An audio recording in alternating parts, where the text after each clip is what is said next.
Hey, what's going on, everybody? And thanks for joining us again. We're live. And don't forget, the whole purpose of the live show is to keep you involved. And I think today's topics are going to be some good ones. So be sure to dive into the comments to keep the dialogue alive. Starting off, it seems that Joe Rogan has recently exposed alien technology in the U.S. government in his recent podcast episode.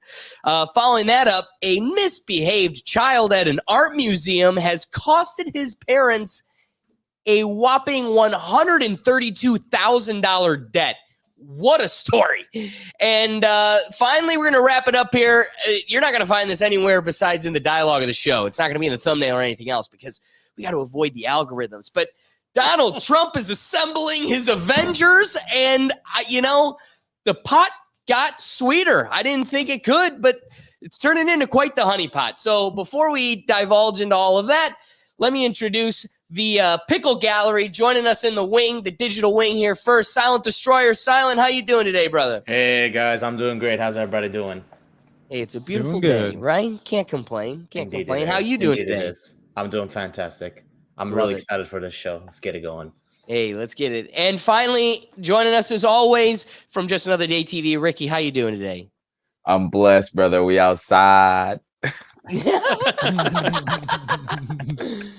Every time we're inside. Yes. We're always outside, though. So it's a mental thing. It's a mental thing. It's a mental thing. It's it. It's a state of mind. Yes, Being outside sir. is a state of mind. Yes, That's sir. a Jamaican thing, right? Yeah, man. I don't know Irish.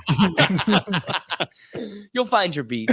All right. So how you doing today, Ricky? All right, no complaints, man. I'm happy to be here. We got a great show ahead of us, man. Yeah, that's right. That's right. Well, that all being said, I can't do it without my good friend and my co-host, David Cunningham. How you doing today, David? Oh, I'm doing wonderful. The Kelsey brothers just got $100 million contract for their podcast. So I think our chances are pretty good to beat that, $200 million. I'm sitting here trying to sell like a $50 advertisement spot. Come on. Yeah, so if you would like to pay this podcast $200 million for our voices constantly, you know what? We'll do another show. Here's the real question. How high? Right now, we're asking for $50, David. How high does that number have to get for you to go, Kamala is the president? How much? $50 isn't enough. But somewhere between $50 and $200 million, I think we're getting you to say Kamala's president. I think, you know what? I could be swayed by a few $100 million. I mean, let's start the bidding at $100 million and see where that gets us. Let's shoot high. Seriously, what would be the lowest number? Ooh. $1 million. You've $100,000 is life-changing. You're looking at a kid with a mortgage. I mean, that's life-changing. That's a nice chunk of change. 100,000, I'd probably do it. It's funny you tell yourself like it's fine. I'm still voting for who I'm voting for, as you counteract that with like 20,000 going the other way. Yeah. Oh well, I get. I'll pay off my mortgage. I'll be all right. I don't have to worry about interest rates for a while. Yeah. Hey, $200 million. $200 million. Well, you know who will do anything for $200 million? Brian, how are we doing? That's absolutely true. Be Rizzle My Shizzle will endorse whoever pays me $200 million. I just couldn't not. I mean, it's only 4 years. I think I could hunker down for 4 years endorsing the devil. Let's go.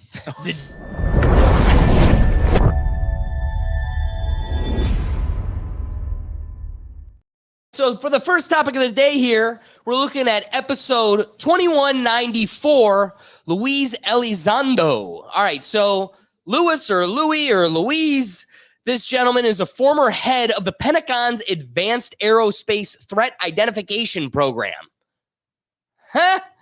And he investigated UFOs for the Pentagon and the United States government, now referred to as unidentified anomalous phenomena, UAPs. A veteran of the U.S. Army, he has worked in counterintelligence and counterterrorism worldwide. His new book, Imminent Inside the Pentagon's Hunt for UFOs, is available now. So again, that's episode 2194.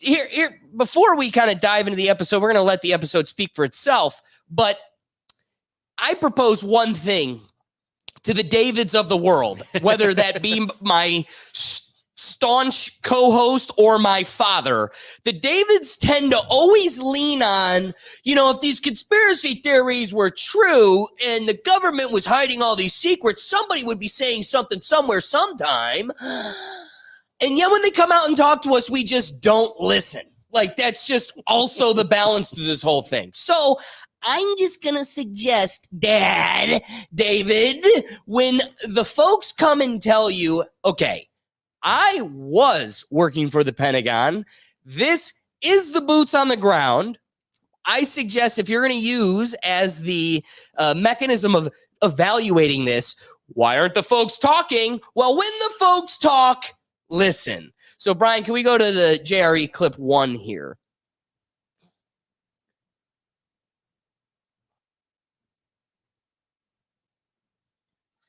How much of this is theoretical and how much of this is observed from recovered vehicles? I am not allowed to talk about what the government may or may not have in its possession, other than that so I went through a very lengthy Pentagon review process. Recently, I wrote, I won't talk about it here, but I wrote something, and I had to go through Pentagon to have a review process, and it took almost a year. In this thing I wrote, I talk about up to the part I can talk about, and they approved for me to talk about up to that point. When it comes to what the government may or may not have in its possession, all I can simply say is that there is very compelling evidence to suggest that the U.S. government is in absolute possession of exotic material that is not made by humans. Now, beyond that, I can't really expound upon. I haven't been given permission to talk about it. But what I can say is what I've already said for the record, which has been approved by the Pentagon. I won't get in trouble by saying it. Is that we are there's very compelling data to suggest that we are in possession of. Why is the Pentagon teasing us? Why do they tell you? Why are they allowing you to say we are in possession of something that was not made by human beings, but not allowed to elaborate, not allowed to show these very compelling videos that you're talking about that you've seen? I don't. Well, 2 reasons. I don't think they have a choice. I think with now the introduction of cell phones and Ring cameras, the cat's out of the bag. It's the worst kept secret at this point. 2, there is a faction, unlike before in the Cold War, I believe there is a faction of people inside the government that do want this conversation to occur. But equally, there's still a faction of people that are very mad with me. They do not want me having this conversation. And mark my words, just by me being on your show, it is going to cause an absolute storm inside the Pentagon, and I am sure the other shoe is going to drop. I promise you, you're going to hear all sorts of stuff. People make stuff up about me trying to discredit this topic, because as many people are in the government that want this topic to be discussed now, there's still some people that do not want this conversation. So here's the interesting piece. The Mr. Luis here, he provides us 2 major reasons. Like, I love Joe Rogan's, but why are they taunting us? Like, why do they call us crazy for 50 years, then just casually drop documents like what, a year and a half ago? And it gets like no attention. So we kind of just, again, dip our toe in the pool of desensitizing us towards these types of phenomena. And here's a guy that goes, why are they taunting us? Like, why are they approving you to tell us that these things exist, but you can't tell us what they possibly might be or to the extent at which we know of them? And he provides 2 major reasons. 1, they're toying with us because the cat's out of the bag, and while they still have the decision of trying to hide it, it's becoming ever increasingly difficult to hide it. And so for the sake of preserving public faith, because the faith, the public is quickly losing faith in the government. So 1, to preserve that faith, but then also how do you cover up an iPhone video, even if it's an iPhone 5, a video in the plains of Mexico showing some video? How do you walk that off anymore? Before, you could convince us Susie Luhu down the street was crazy because there was no other way of corroborating it beyond her word and the reality we live in. So one, the cat's out of the bag. It's becoming more difficult to hide. So you kind of got to run with the flow of the river. But secondly, and this is the most interesting piece, and it's that you have these battling factions within the government that half of the government feels that we are owed this and that they want us to know. You know, my dad looking at me going, come on, you're telling me somebody that was at that Area 51 wouldn't have said something on their deathbed. One, you would never say something if the threat of you saying something is everyone you know and love will die after you die. We will wipe them out. That will seal lips real quickly. But secondly, if and when they are saying it on their deathbed, if it really isn't getting much amplification, there's no broadcasting of this information, it kind of just lives and dies in that hospital room. I mean, did you forget there's 350 million of us in this tribe? So I think it's pretty safe to say that in a world of 350 million, like, again, that's a number so large, our human brains cannot comprehend the magnitude of 1 versus 350 million. If it is not on Fox News for Big Daddy to see or CNN for your mom to see, like, it doesn't exist for most people. And for the few that it does exist in, the Redditors like David, or those that whisper amongst the internet or whatever, like, that it exists for them and they're just written off as crazy. So I find it fascinating that somebody with such a significant role in the government, right? Former head of the Pentagon's Advanced Aerospace Threat Identification Program. Whoa. I mean, talk about being an authority on the matter. That's the authority on the matter.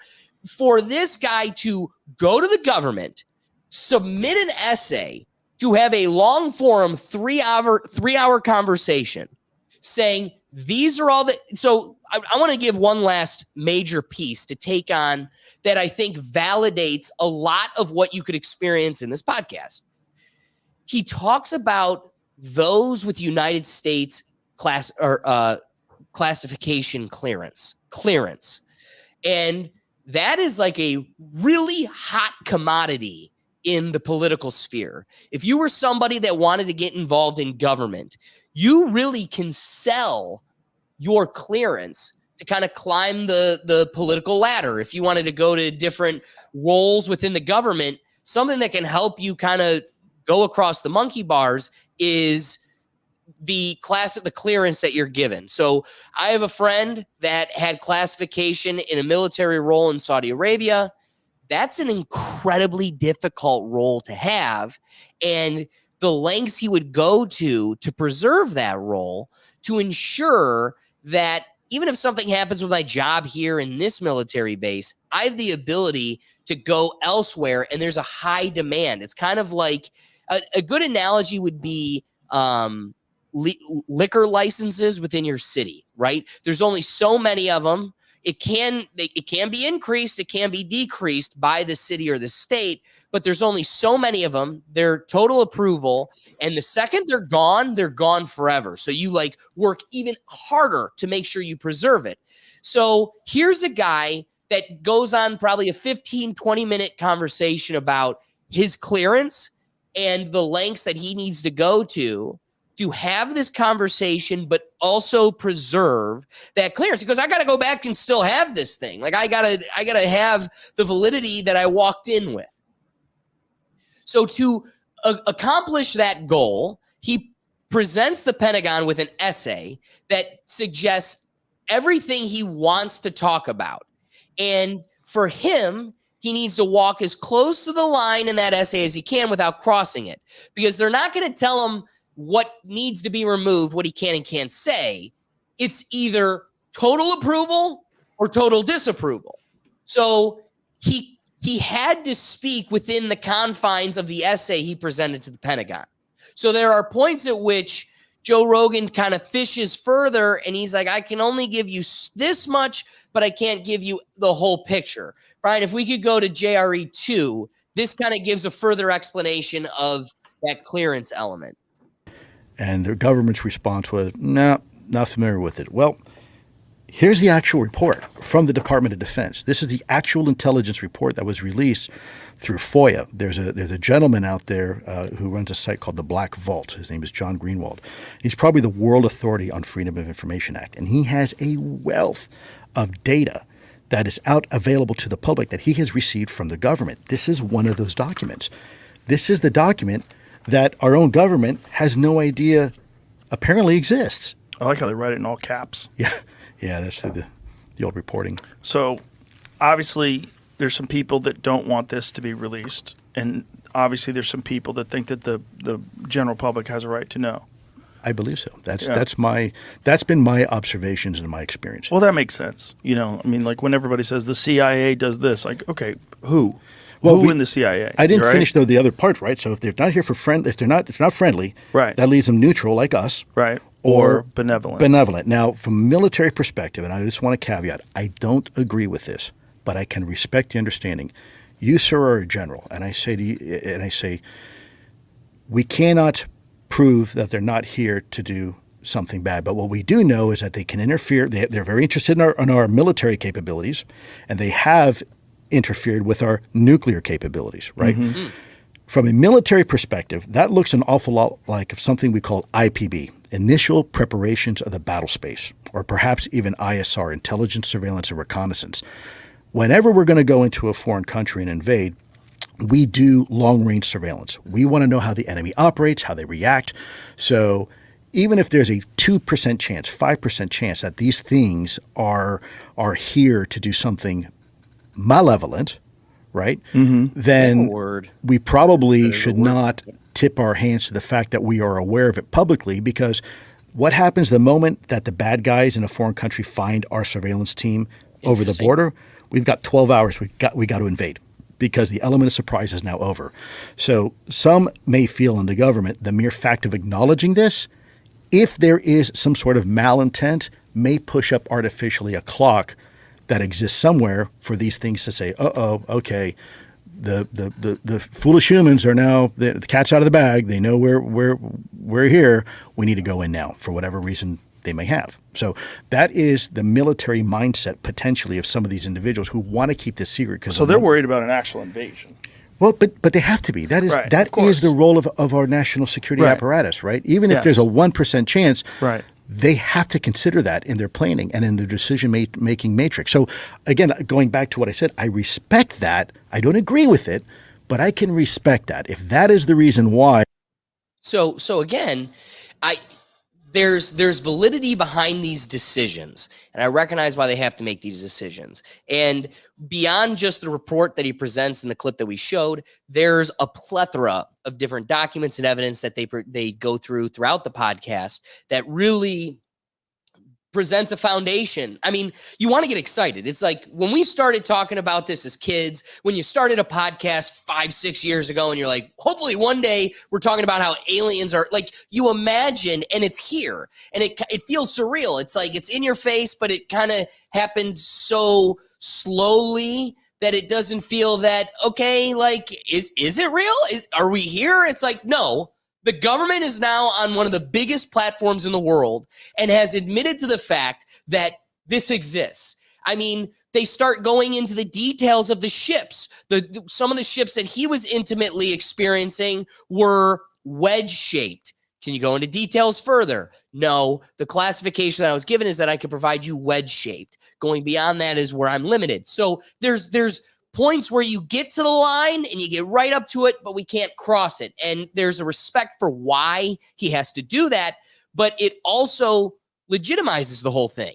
Like, to me, there's no fooling around with the fact this is real when you're experiencing a representative of the government who would be authority on this matter intervening and suggesting that this is as real as it ever could have been. With that all being said, I'm going to flip it to the pickle gallery first.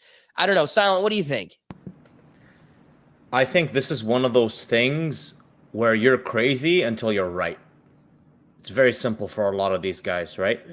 A lot of them actually talk about it their whole life, and then not until a certain amount of like government approval and government evidence comes out that people were like, oh yeah, they're right.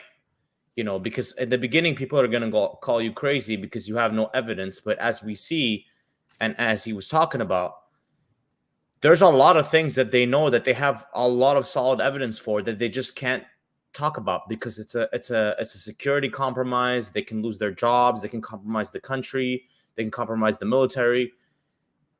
And what this is showing us is a lot of these guys are right. There are aliens out there.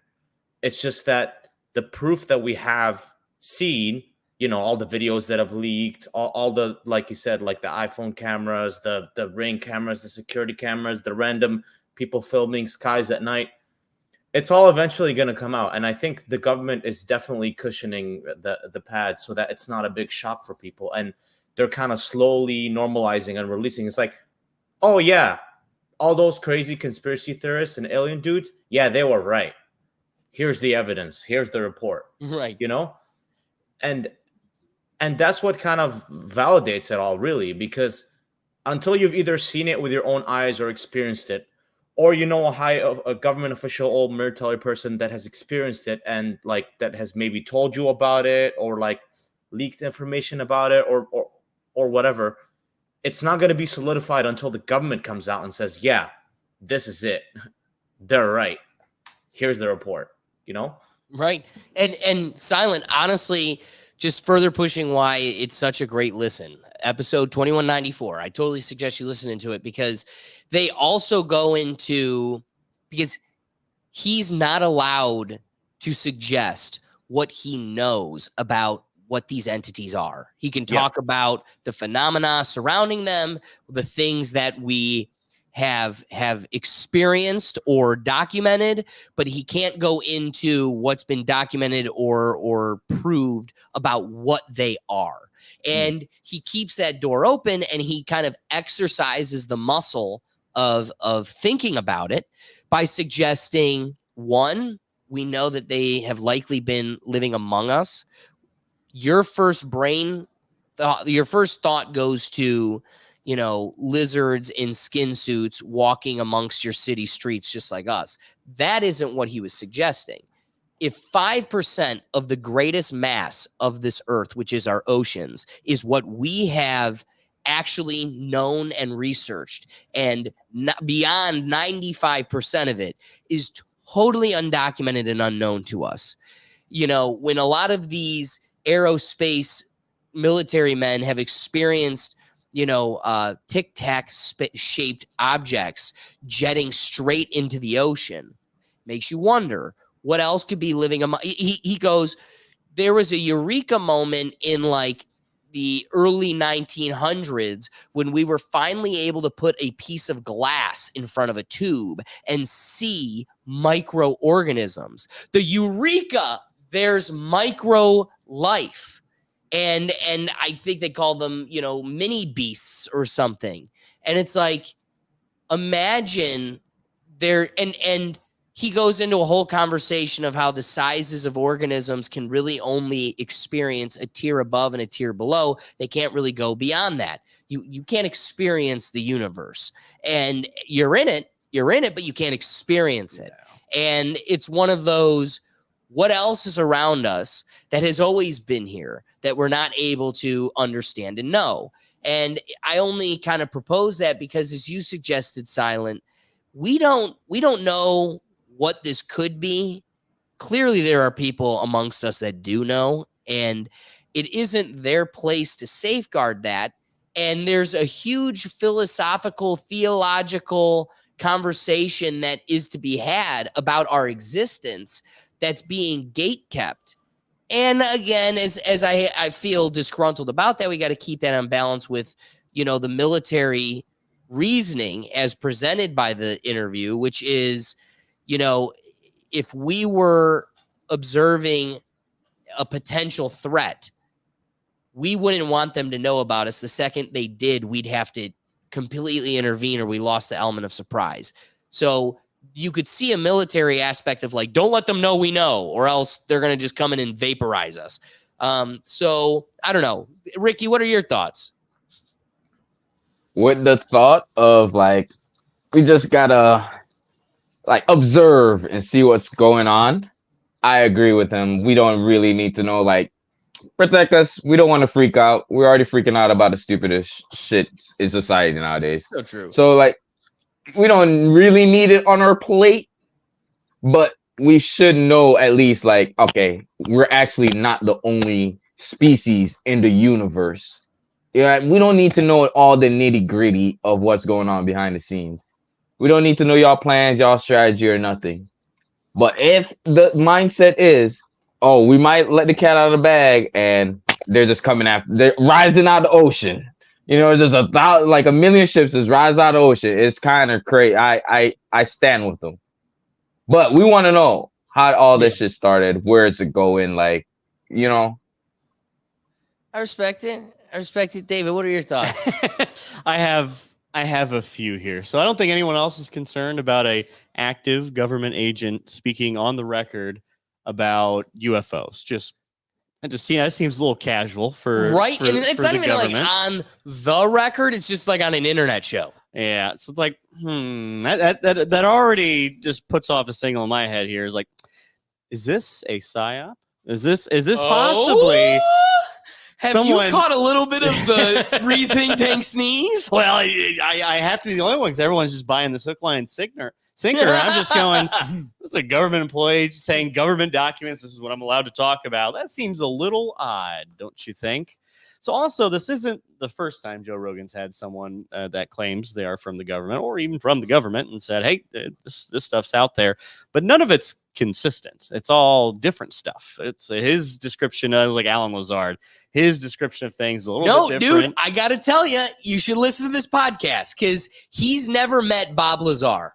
But Bob Lazar comes up as a topic, and the way their stories totally weave together. Two folks, he goes, I never met him. I don't know him. I know of his, I know vaguely of his story. But he didn't look into him. And you could, and again, the way they seamlessly feed off of each other. The way, and again, we're doing a 3-hour conversation, a disservice, trying to boil it down to a 25-minute dialogue. But one of the more fascinating elements is how they're able to reinstill that confidence in you by displaying, by confronting those inquiries head on.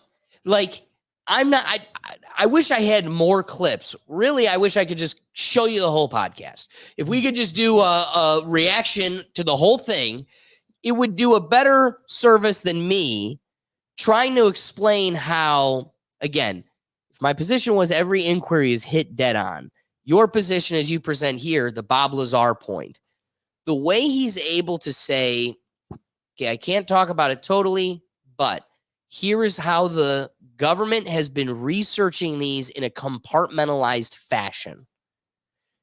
It gives credit to a story, a scientist with a significant amount of accolades, whether fantastical or not. Somebody with significance, Bob Lazar, has dedicated to a fault his entire existence to this story, whether it's fantastical or not. Family, personal relationships, his entire existence has been committed to this story. And fascinatingly enough, a guy who could be a psyop totally works for the government and has all of the credit and background to display that. He is able to show or describe how scientists and other projects were able to dissect these technologies in a compartmentalized way and giving credit to the location and pursuit that Bob Lazar describes to a T. I never find it too terrible. The problem is it's not incredibly consistent. It's just vague enough to be able to go, okay, maybe yeah. I can see the point. I can see point A, I can see point B, but it's never the whole thing. You can wrap this up pretty quickly if you just start spouting in detail what's going on, where are they at, what are they doing, show a little bit of video, show a little bit of photo, and all of a sudden this thing just cracks wide open. I don't think any of that actually exists. I think what we're currently seeing, let's just assume there is something otherworldly out there that our government has possession of. It's either so small that they can contain it, whatever it is, a piece of shit, doesn't matter. It's small enough that fits in a singular room, and you can limit access to 1 to 2 people a year and just kind of figure it out from there so it doesn't go off. But the way he's describing, as if we can't talk about these things being real or else they're going to attack us, and that's the whole strategy. Like, buddy, you're talking about it in real time on the most popular podcast in the world, and you don't think that might tip someone off? They're not. But again, there's another indication that he presents as well. This isn't just a total display of fantastical objects that are a mystery to us. He reinstills that faith in United States technology, United States government, and its mechanisms by saying it in every word beyond saying it. Like, every word he could suggest without, like, again, he does a lawyer's job of getting as close to that line as possible without crossing it. But Just like Fed speak. Exactly. But there is a clear indication that we have this technology too. He cannot describe to what extent. But again, if Bob Lazar, a genius in the field, was dissecting this 50 years ago before an iPhone existed, we can certainly dissect this equipment significantly better than ever before. And it shouldn't be out of the realm of consideration that we also have this technology or have in some way gotten close to handling whatever, because clearly it's a new science. It's a totally new science. Like what was the garage door opener? They use the example of the garage door opener. He goes, if you showed a garage door opener to somebody 200 years ago, it is magic. It is a science beyond anything they could ever possibly comprehend. It would break and shatter and shift reality in a heartbeat. And also, it's so beyond their comprehension, you really couldn't teach it to them even if you wanted to try.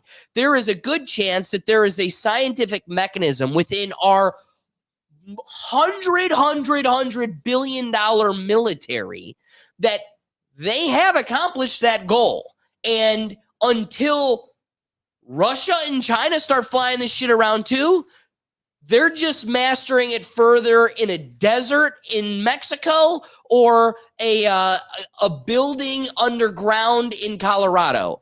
But these things, dude, that Detroit, the Denver airport, what better place to have super planes than the greatest underground space airport ever? So again, I hear you, but it does the dialogue a disservice to not hear a minute of it, because truthfully, they flush all of that out. Like, there is no dry point in this 3 hours. It's incredibly dense, and it reinforces not only the mystery that flourishes around us, but also the very reality that we're wielding it to, or at least very close to wielding it at its fullest capacity. I'm just not buying any of this, because it's part of this. Like, I want to believe there's little gray men hanging around New Mexico, Area 51, all having a good time, making some coffee for people. And they're just chill about the whole thing of only the United States having the power and the authority over the aliens. No other country seems to have any sort of this fanatical things going on, or at least none. Because it could be them. Well, like, if we're saying it's in a combination of us and something we can't identify, one, they're not saying it's the stereotypical gray person. They're saying it's a mystery entity. It could be a germ. It could be again, there's imaginatory aspects to this reality that we wouldn't be able to comprehend if we aren't experiencing it. It comes back to every philosophical dissection ever. If a tree falls in the woods and no one's there to hear it, does it make a sound? The reality is no, it doesn't make a sound, because it isn't experienced. It isn't a fabric of reality. So I'm just saying, don't limit yourself. if you approach it with the imagination that they are not telling us what it is, they're saying that there's something mysterious. So what if Putin rides into a UFO on a horse, and that UFO has the technology to shrink him and the horse to a COVID-sized little germ, and then it flies into your stomach like the Magical School Bus or whatever that. What was that book we read as a kid? Yeah, Yeah, Magic School Bus. Boom. Yep. boom. All right, so I'm just saying, there's this becomes fantastical. This becomes theoretical. I respect that, but also acknowledge that your crux can't be, well, China would have it. Russia, it can't. Well, the hubris of it's just us. No. There's a suggestion that there's definitely something that isn't us. They think it's probably something fanatical, but it also could be a bunch of Chinese folk. We don't know. What do you got? What do you got? He was talking about how people in Argentina were like experiencing this, and they've normalized this to the point where they talk about it, and whenever they talk to someone from the United States, they go, what don't you understand about this new information that has been given to you? Because it's already been normalized here. Like, yeah, we've known about aliens and we've been told about it, and remember that part? Yeah, oh yeah. What are your thoughts? But again, there's never any proof. There's never a documented picture of like Obama next to a UFO or some sort of just throw the proof out there. If this is such common knowledge across the entire country that you didn't know about this, well, okay, show me the picture. Show me the video. All right, so let's start bringing this to a centralized dialogue here. All right, I appreciate that point. So one of the things that like I was going to bring up in my wrapping thoughts is David's call for just script it out. Show us. Like, you got an alien in a vat. Show it to us, and it's all over. And I want to rewind that all back to the first clip, which was this director within our government's explanation of why it isn't just, here's Joe Rogan going, what are they just playing with us? Like, why are they just cock teasing us? Why don't they just give it to us? And the excuse is, one, if they could continue to hide it, they probably would. They can't continue to hide it. The cat's out of the bag, so they're kind of moving with it with some resistance.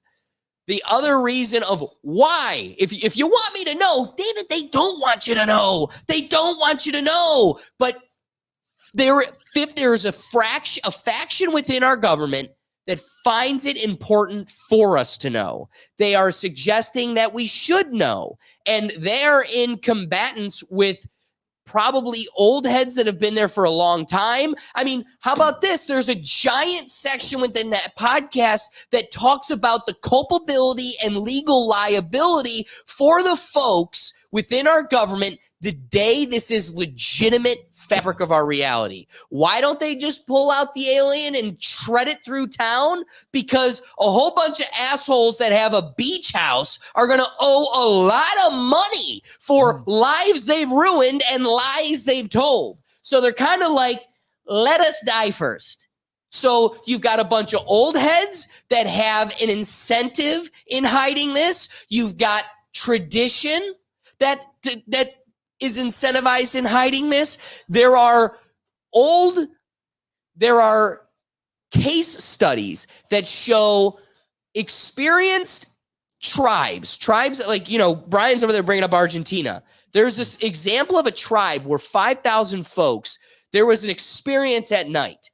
And whether it was a space phenomenon or not, the government presented it as though they don't know what it is, and they do think it was some sort of phenomenon. 5,000 people that night killed themselves. Boom, right there. So it goes to show that while that's why you would want to slowly socialize people with movies and TV shows and books, because the mind of the masses is fragile. And so in addition to that, if their role is to make sure 5,000 people don't just turn off tonight, they got to figure out a way of warming it up to us without breaking the fabric of our society. So I don't know. I'll flip it to you, and then we'll get into our rapid thoughts. I just don't think the government's, they're not that smart. They're also not that dumb to think this is just, all right, we got this whole thing calculated out. The one piece you actually brought up, I probably believe, the legal liability. Oh, if there's one thing that's undefeated That's in a this world, huge section of the podcast. it is billable hours. That is the only entity that is undefeated in this country. So yeah, I'd buy that. I'd follow that, but what I'm not buying is an official government employee coming out and just kind of talking about it. 'Cause this isn't just a 2-minute section in a podcast when he's talking about something else. The whole point of this is to talk about aliens, and he's not being shy about it. Oh, I can't go into detail. Oh, I can't talk about this, but they're there. Who's they? Well, just put together the context, because I mean, what is it? What is this? Are we trying to? Or are we not? And yeah, we can dissect every sort of excuse, and I call them excuse of why we can't say it, because it's just. Are they just playing with us? Are they going, well, let's let them feed on the UFO thing for a little bit? That seemed to work last time we did it. And because I remember when that initial government report came out, and it was like Congress or something. They said, yep, there's things we don't understand that we've seen, and we don't really know what they are, and that's about as much information as we have. Okay, all right. In that format, I at least believed it, to the point where we're not hubris enough to go, well, only the United States has authority over whatever this is, but also at the same time, we don't really know what's going on. So what's the hard evidence? We're not really sure. These are just reports, and we can't, they're hard to corroborate, but at the same time, we trust in the individuals that say it. And there's no like video, or maybe there's like that vague kind of like picture they had of like some sort of like black and white thing. And that at least I can get on board with. And that really just kind of a dud. Remember that we talked about that for about 24 hours, and that was about it. We're talking about Kamala Harris a lot more in the past like 2 weeks than we ever did on this UFO thing. It was supposed to just be the fucking bomb drop, but no. I wonder if society just really doesn't care as much as we hope they do. Yeah, and they just maybe move on. I don't know. Brian, what do you got here for us? Then we're gonna dive into rapid thoughts. I see this as like the tip of the iceberg, and we're on the Titanic, and they're just trying to avoid the inevitable, almost like Medusa with all of her snakes on the head, and she's like, the snake's like, oh wait, someone's talking about it over here, and then it's like, well, I'm gonna look too, and then it's like, hey, how many people are looking at this? Oh my God. Stone. I like that. All right, rapid thoughts. We are blessed because it was a little late, so we couldn't introduce him. But Dougie Fresh, what do you got for us? Rapid thoughts. So I like the point you brought up, like, they're just trying to slowly put it out there through TV, movies, and all that. And I thought about that. I'm a big sci-fi guy, so like, there's so many different so many different TV shows where it's like, aliens are good, and, we work with them and they help us. TV shows where it's like the whole computer age was because we found a crashed alien ship, and that's how we got the computers and the technology we have today. So they helped us, But then there's like what the Netflix 3-body problem or something like that, where it's like these aliens came and they're here to keep us from advancing past a certain point so that they can conquer us later on.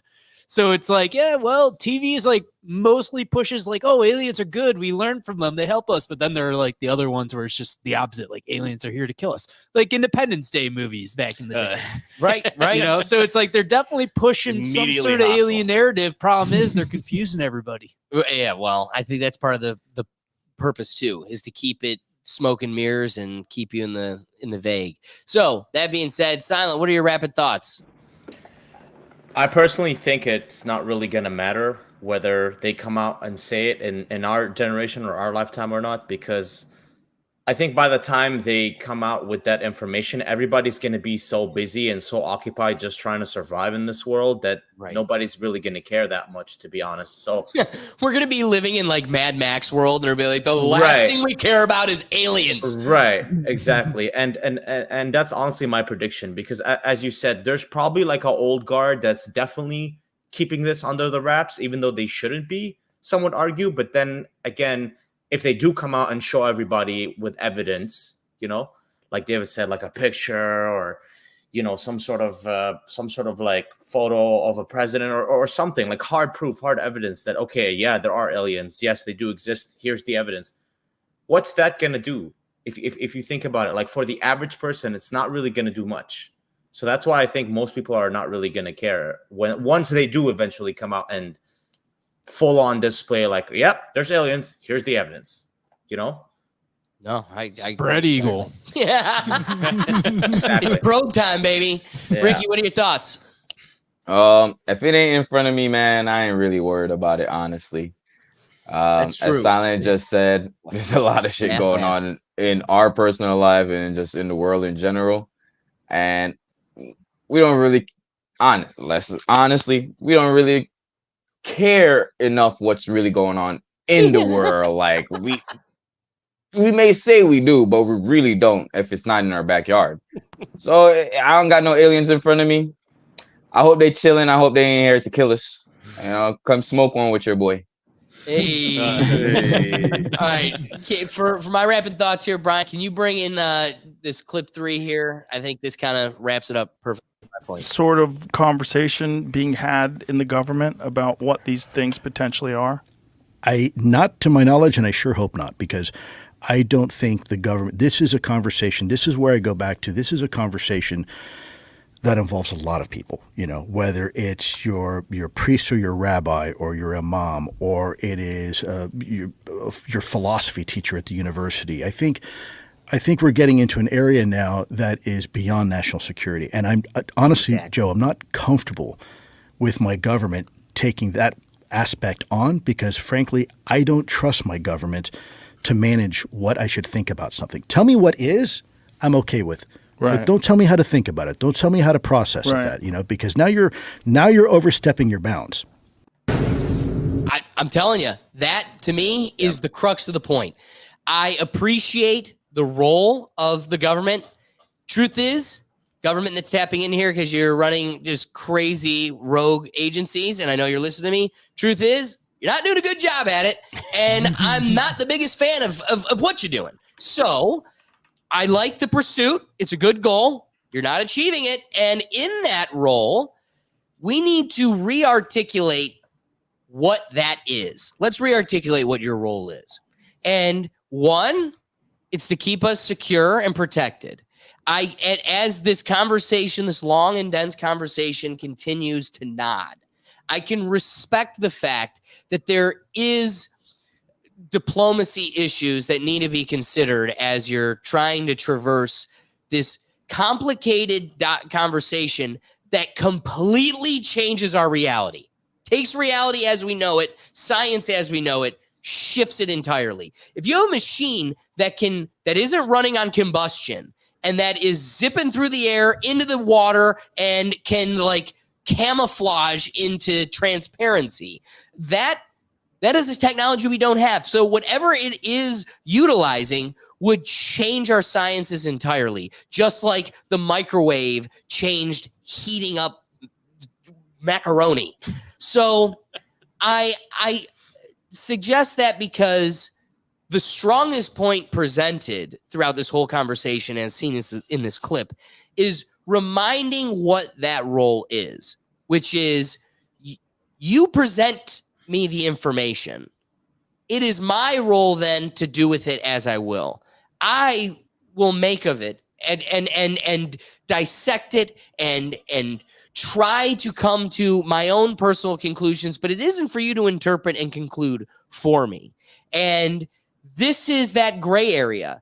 They need to preserve this information for national security, but also this is theological, philosophical reality concerns that isn't the place of the government to police. And so where is that line? If I was a Supreme Court justice, I would have a very difficult time creating a standard in black letter law that I could articulate in English. In a statement sentence, this is the criteria at which point it exceeds your national security concern, and it is now the fabric of reality. This is godlike information. You're not allowed to gatekeep. What is that line? You know what? I got to get about 100 more years to get Ruth Bader Ginsburg genius to figure that out, right? She was like about 350 years old. I think I got a few hundred more years to get to that. But I'm not in the role to figure that out. But here is my role, is to create a dialogue and a conversation that clearly highlights and articulates the fact that this line, whatever that line is, does need to exist, because right now it doesn't, and we're just kind of leaving it to the powers that be to figure it out for us. They know what's good for us to know. No. We now know you cannot figure out what is good for us to know and what isn't. I mean, we're going to get into it with the Avengers conversation coming up here soon, but it's pretty awesome for Donald Trump to go, you know what? I want the guy whose dad and uncle was killed by the government to determine what information the government's allowed to hide now. And the government's like scrambling, like, dude, we told you the last time you can't tell people we killed the guy. Like that's what you're trying to hide. And you should see the reports that have come out the last week. You can't tell them. It's awesome to see the government finally creating mechanisms that are going, yeah, you know what? This isn't information because information is different than a nuke. You know what? You could be the gatekeeper for the nuke. I don't think all of us should kind of have access to that. You can, but information isn't weapons. Information isn't avenues, streets, highways, sewers. That's your role, baby cakes. And the information is for me and my chaps to dissect and come to our own conclusions. We'll rethink it and figure it out for ourselves. And you just present us with the information. I don't know. Rapid thoughts. Well, I still think if there is anything extraterrestrial on this planet, it's incredibly small. Like it's like a rock or something. And it's like the size of like a ping pong table, and it's probably got some weird metal that we're able to transfix some things off of. Maybe we can copy it some way with our silicones and our polymers, and just try to kind of replicate some of the properties it has. I think that's about as far as it goes right now. Is there mathematically? I think there's absolutely there's UFOs. Absolutely, there's other intelligent life out there. Have they found us? Maybe. I don't know. They probably zipped around, went, all right, let's go somewhere else. But I'm still just not buying that they're here. We know about them, but we don't want to let them know we know about them. But we'll talk about it on the biggest podcast in the world that we know about them. And it just kind of this tease. I hate this kind of the tease. I'm going to just say just enough to make your imagination go wild without actually saying anything. It's like a very good like political speech. I'll say a bunch of stuff. I'll be kind of specific about some detail that doesn't really matter, but I won't go into any sort of detail you actually want to know. So I love your point. Yes. And to re-emphasize the position I was presenting, I want to harp on what our dialogue has been cheated. Right? So we're dissecting this guy, an expert in the field. We are dissecting a 3-hour dialogue he presents, very dense. And the whole conversation is pretty much revolving around, do we believe it? Do we not? Is it a psyop? Like, imagine, like you said, just lay it out for me. You got an alien in a vat. Stop pretending and dancing around the bush. Show me the alien in the vat, and then we're beyond it. How sad is it that we have to spend the last 54 minutes, we're talking about, could there be an alien in the vat or not?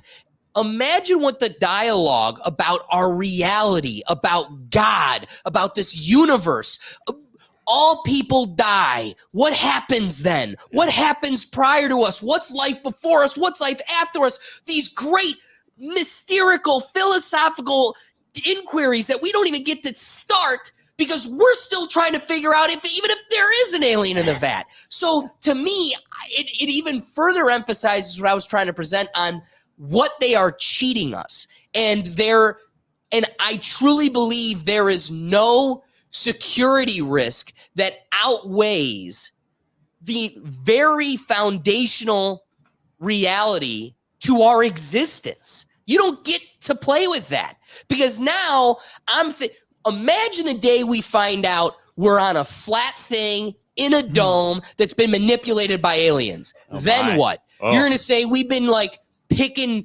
dingleberries off our hairy butts for the last 2,000 years? I'm not saying that's the case, but imagine if something so reality shifting was always our world and they played us for it or created this facade or fake reality.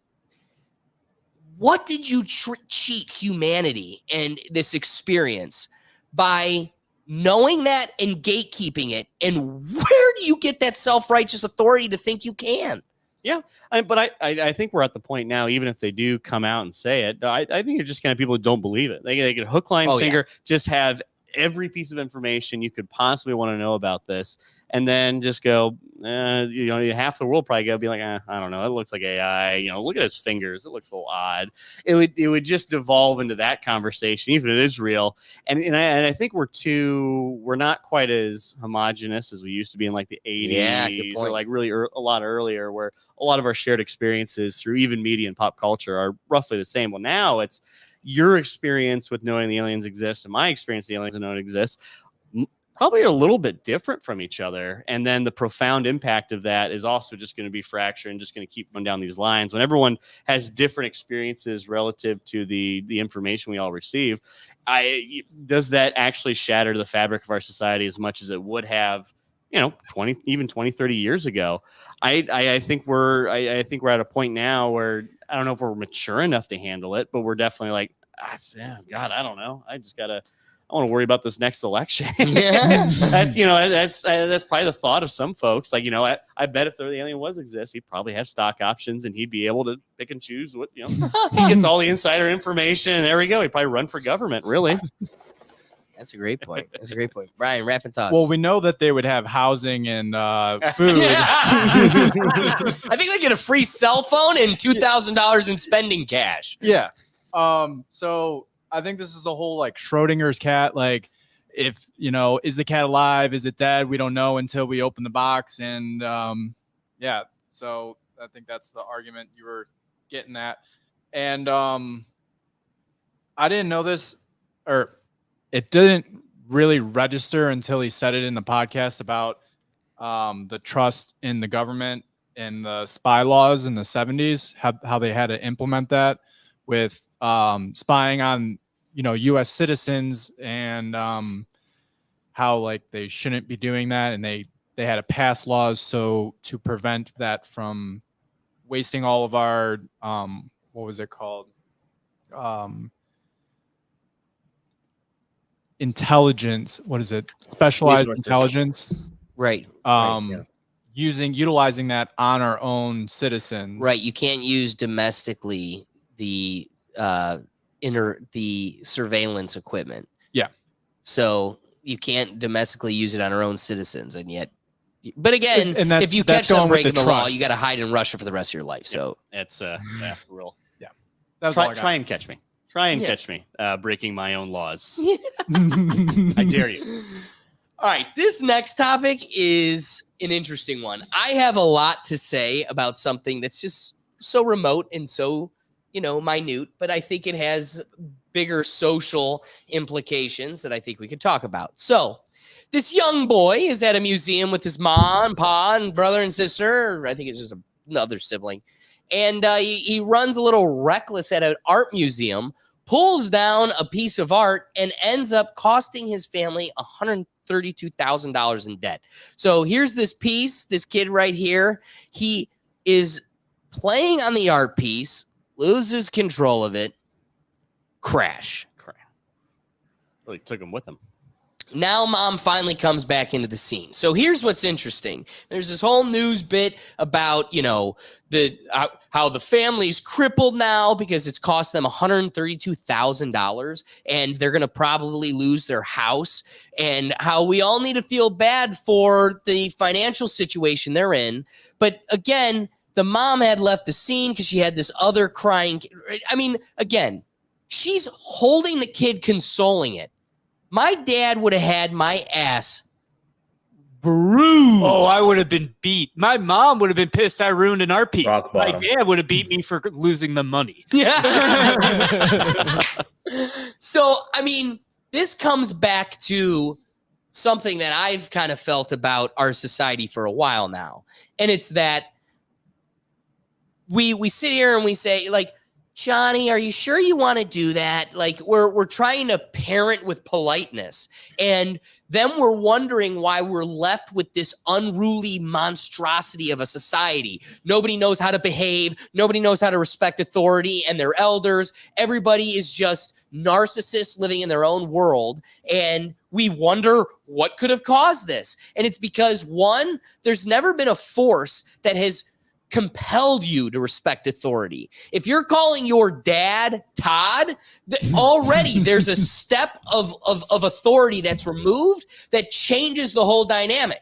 And you don't see the social implications before you find a bastard that has a rep sheet of robbing your local CVS market 10 times over, and they still won't ever comprehend what they're doing or why it's wrong. So I say all of that to kind of really present my opening point, which is, I could care less. And I truly love that. I hope in your box, because you don't have a house no more, that you are double thinking maybe one SWAT more would have been enough. And so when I sit here and go, did my mom and dad did my dad do too much? You know, maybe he did a little bit more than the friends around me. At the same time, he is a doctor and a lawyer as a kid, and what do you got? And so when I go, this is I've said this before on the podcast, and I truly need to emphasize, I really did think the natural experience of people was strangers coming up to kids and going, your kids are so well behaved. Because that happened to me and my sister every time we went to a restaurant. It was astonishing. People would come out of everywhere. Your kids are so well behaved. And I just thought that was the experience of going out. Turns out, no, we're just a significant anomaly. And you're all monsters. So I present that point because I think this is just the bed you made, lady, and you got to lay in it. And that bed just happens to be homelessness under the bridge. All right, what are your guys' thoughts? All right. So first off, they're charging the family the full, Damn straight. full like retail. Art is art. You know of what would what be this- funny if he then sold that broken piece as like extra art, and it's now like $250,000 because if It's you like, squint and tilt the your head. valuation of art's already garbage. It's like okay, like This piece of art is garbage. We don't talk about it enough. What is this? A body I'm like, that's supposed to like, look like that's a 100 disco ball? A disco ball body. You're telling me that's worth almost $200,000? yeah, that's worth a house, and it's just not, and it's not gated off. It's not usually on very valuable pieces, like really rare stuff. They usually don't let someone touch them. In fact, they're actually very good about making sure you don't touch the actual valuable pieces. It's almost like they wanted you to do. They're like, nobody's gonna pay for this, so or like the insurance, like let's go on like what the art evaluation is. We'll see if they'll pay it. We'll see if the family pays this and see if they get suckered in. So look right next to the other piece of art. There's a barrier next to the actual other art thing. Like they didn't think that one was worth it. But what's funny is even looking at that barrier, it doesn't go. It's one side of the art piece. Like that kid could literally just go around to the other side. They're not really trying too hard. Like what happens if you just bump in, like you trip or fall or something? You bump like, oh geez, well I guess it's 130. If anything, that is planted for some sucker to be like, well, we got the insurance bill. We'll just throw this right out here. So So let me propose an inquiry to the room then. If I wanted to create a museum, and the museum was, what's something that's like stereotypically fragile? like glass. Crystal. What, Okay. What's the egg? Fabergé egg museum. Oh, the Boom. Fabergé Museum. Boom. All right, you come to my Fabergé egg museum, and what makes it so fascinating is that I got eggs everywhere. Like, part of this comes back to the contracts that you make when you buy an Indians game ticket or a Browns game ticket. Like the ticket itself is a contract. So there is an agreement of like, no matter how much fragile shit I stack up and surround you with, you're signing to be liable for anything that breaks in here. And you're like, I'm not even reading the back of the ticket. I will pay $12.99 to keep these rugrats entertained and off my ass for 2 hours. And probably like my annoying ass cousin, they're the type of modern day parent that's just like, I have kids and there's people around now and I need a break from parenting because this damn decision I made in the middle of the night 9 months ago is exhausting and I need a break from it. So then they just expect the people around to parent their kid for them. And so I imagine she blindly buys this ticket. She doesn't know what the contractual agreement is. We never do. It's just take my kid for 2 hours. I need a freaking break. And then she lost sight of him, couldn't control him, didn't ingrain manners in them enough to where, guess what? Like, you ever see the videos of like a Spirit Halloween store and then like 90% of the comments are, this is why none of the animatronics work. And it's because some like hood dude just like knocks the machine or like some kid just like breaks it in half. And you're like, yeah, that's why none of that shit works. But also Spirit Halloween isn't coming after people to buy them. So what I'm getting at is, you know, the limitations of what you're signing up for. And at the point at which you break a Spirit Halloween animatronic, you wouldn't be surprised if you were forced to buy that. I only bring that up because I genuinely couldn't imagine a world where it's not even, oh man, dude, in the shower today, there was a clip I wanted to have ready for this. And I'm at work like, what was that clip? I couldn't remember to save my life. This was it. Kanye West, there's a like iconic video of Kanye going on one of his philosophical rants about how we socially break people and children. And he goes, your kid jumps on the coffee table. You go, get off that coffee table. And he's like, there's nobody saying they can't be on that coffee table besides society. And we confine our mentality and we like limit ourselves. And it's like, yeah, but dude, that's also the symptom of being a part of a community and a society that needs to survive with millions of people. Like, we need to figure out how to interact. If that means socially limiting your brain enough to where you're not climbing on a coffee table, oopsie daisy whoopsie, that's kind of the cost of what we're signing up for. So I only say that because Kanye would make the argument that my parents broke us and limited our imagination, and the confines of our mind are limited because there wasn't a world I could even comprehend us thinking about touching the clown animatronic at Spirit Halloween. Like, it didn't exist in my realm. And Kanye would say that is a poor symptom of my parents socially breaking us, and it limits our mentality. I think there's value in that. And when I've seen Kanye say that point in the past, I thought there was credence to it.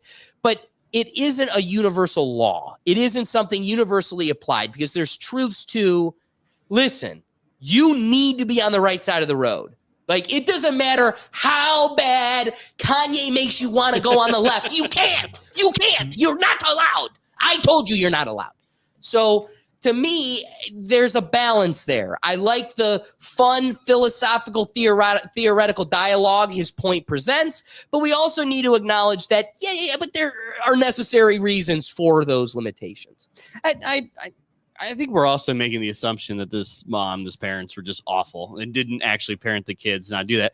But also, if you've seen kids just definitely got his ass beat now. Have you seen kids interact? They kind of just do stupid things. They get, a little boy just Tide Pod challenge is pretty dumb. Yeah, way overstimulated. He's got a bunch of energy. He's going someplace like brand new, and all of a sudden I just got to touch everything.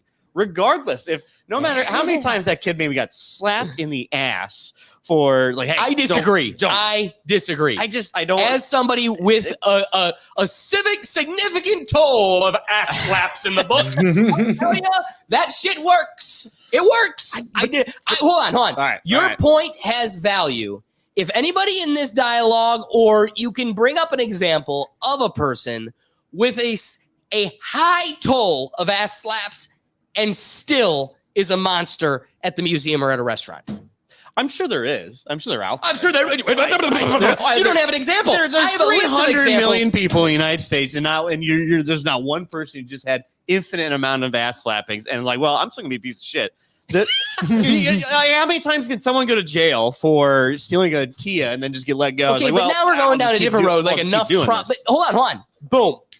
Okay, not to go too metaphysical in this philosophical conversation, but the truth is, dude, that if anything speaks to that there is a delicate balance here. Something I'm not advocating for is the Adrian Peterson grab a switch off the tree and beat your kid bloody, right? So like there's a balance here. And if that excessive force is exactly that descriptive word, which is excessive.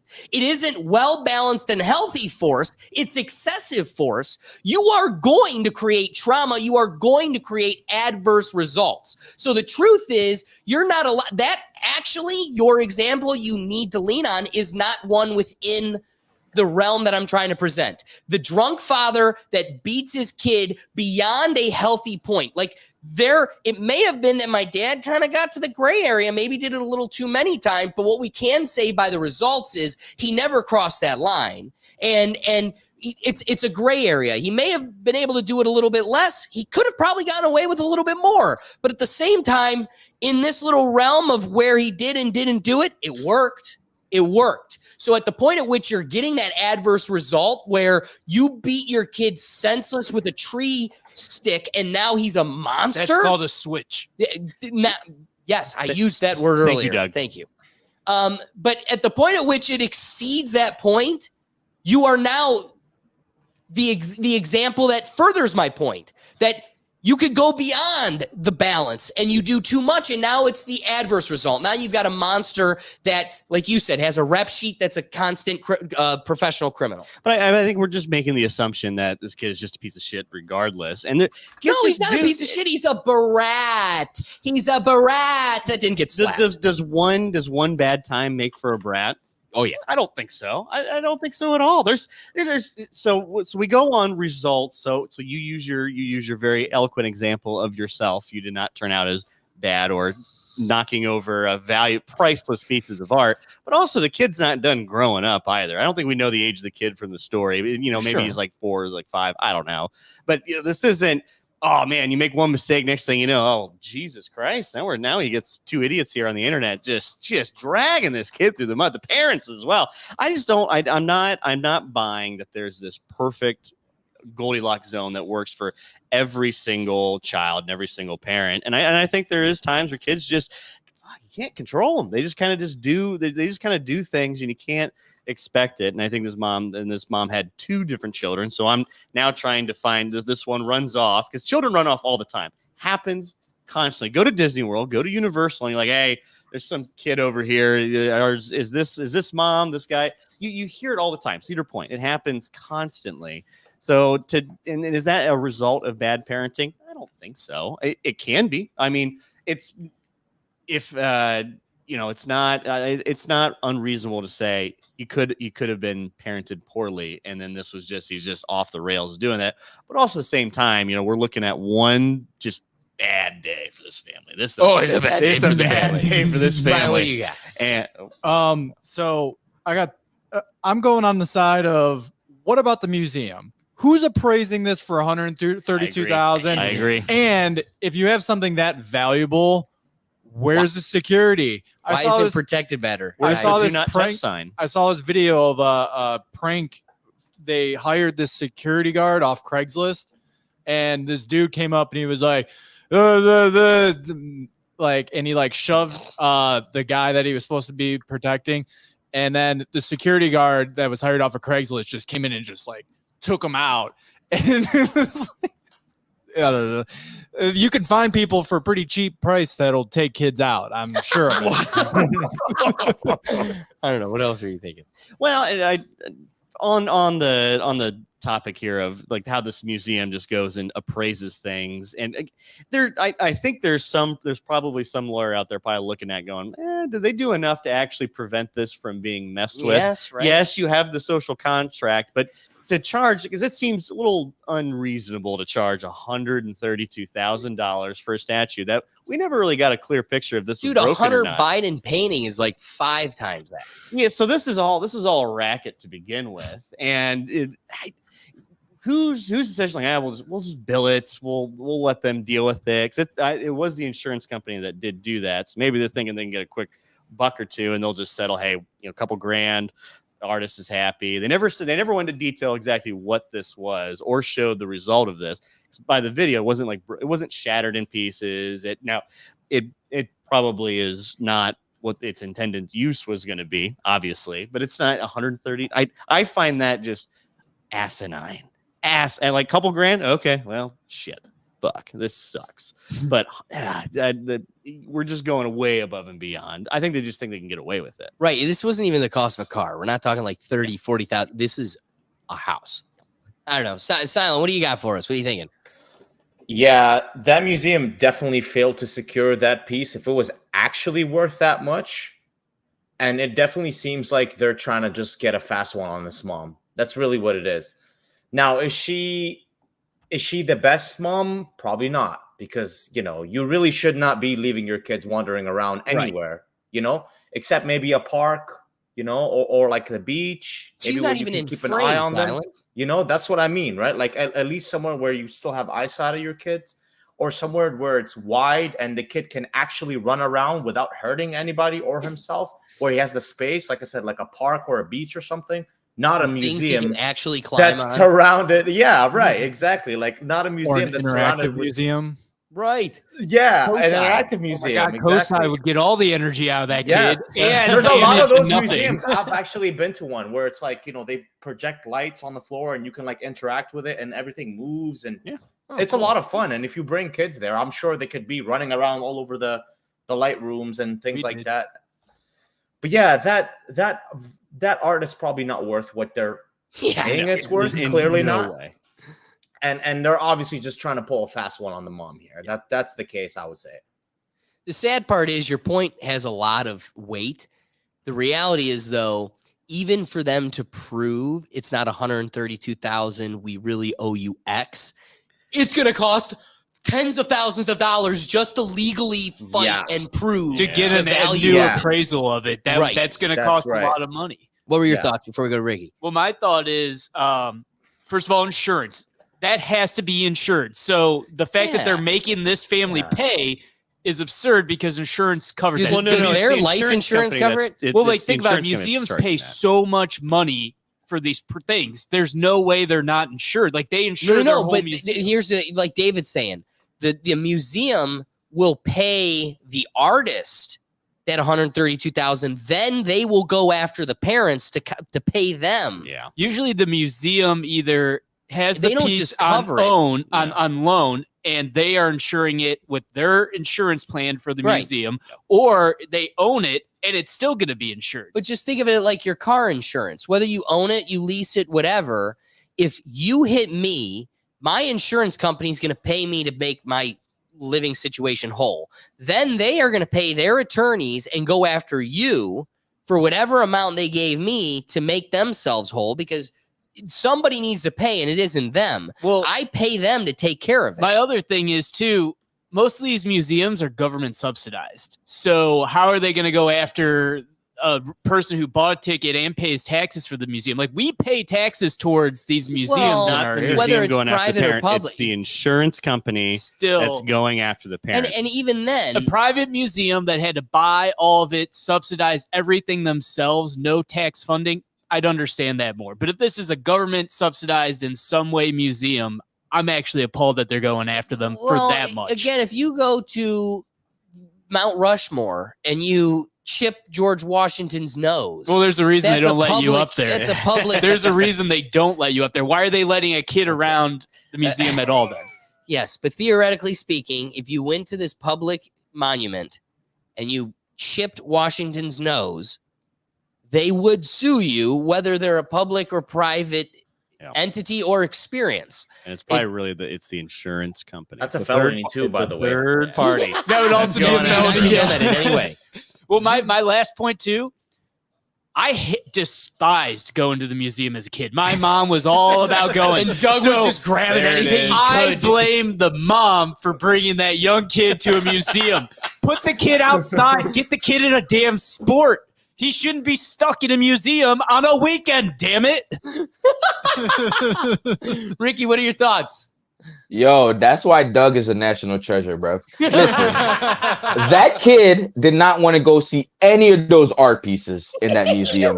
He doesn't even know who these artists are. As Silent said, there are Lego museum, there are interactive museum for kids. What's the kid doing there? And second, you left the kid alone. And there's a bunch of sharp, not even for the museum. There's a bunch of sharp. You know what might happen to your child. There's a bunch of predators out here. Come on now. You're a bad mom. Put some belt to ass. Put some belt to ass. Another point.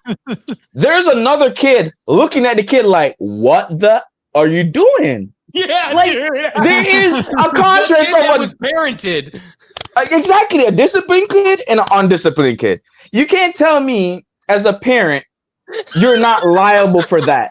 The other kid's like, oh. You like oh, that don't even make sense. You learn as a kid, keep your hands to yourself. Don't touch random shit. Like, what? It doesn't even make sense. This is the privileged society. Oh, we don't want to pay for this. Oh, my kid is being a kid. No, put ass to belt Ricky. again. You feel me? Because it doesn't make sense. If my dad bring me out anywhere, I'm supposed to behave myself because I'm a representation of my parents.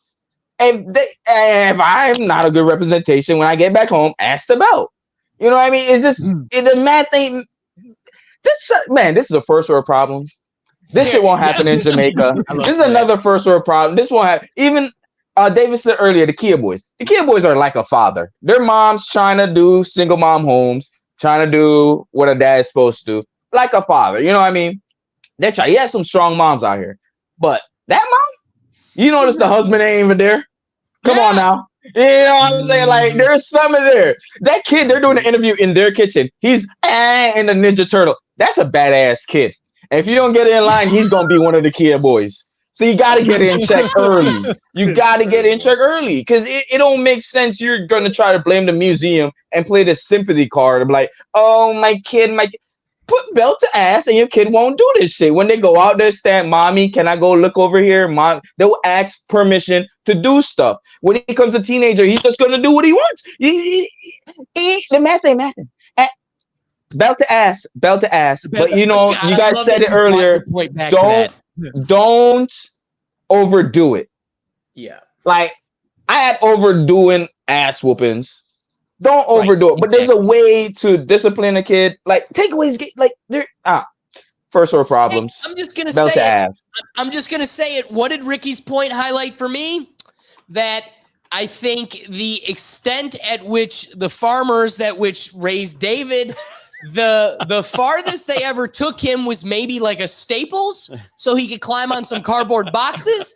Because clearly there was no belt to ass in this corner. Because I am telling you, there is no world I could fathom this being like it's just kids being kids. No. When I was a well-behaved child and my parents took me to the park, as Silence suggests, or Legoland, as Silence, or as Ricky suggests, or what did Doug say? I don't know, a pond. Play a sport. Get There them you outside. go, sports. All of the above. I was the disciplined golden retriever or a German shepherd.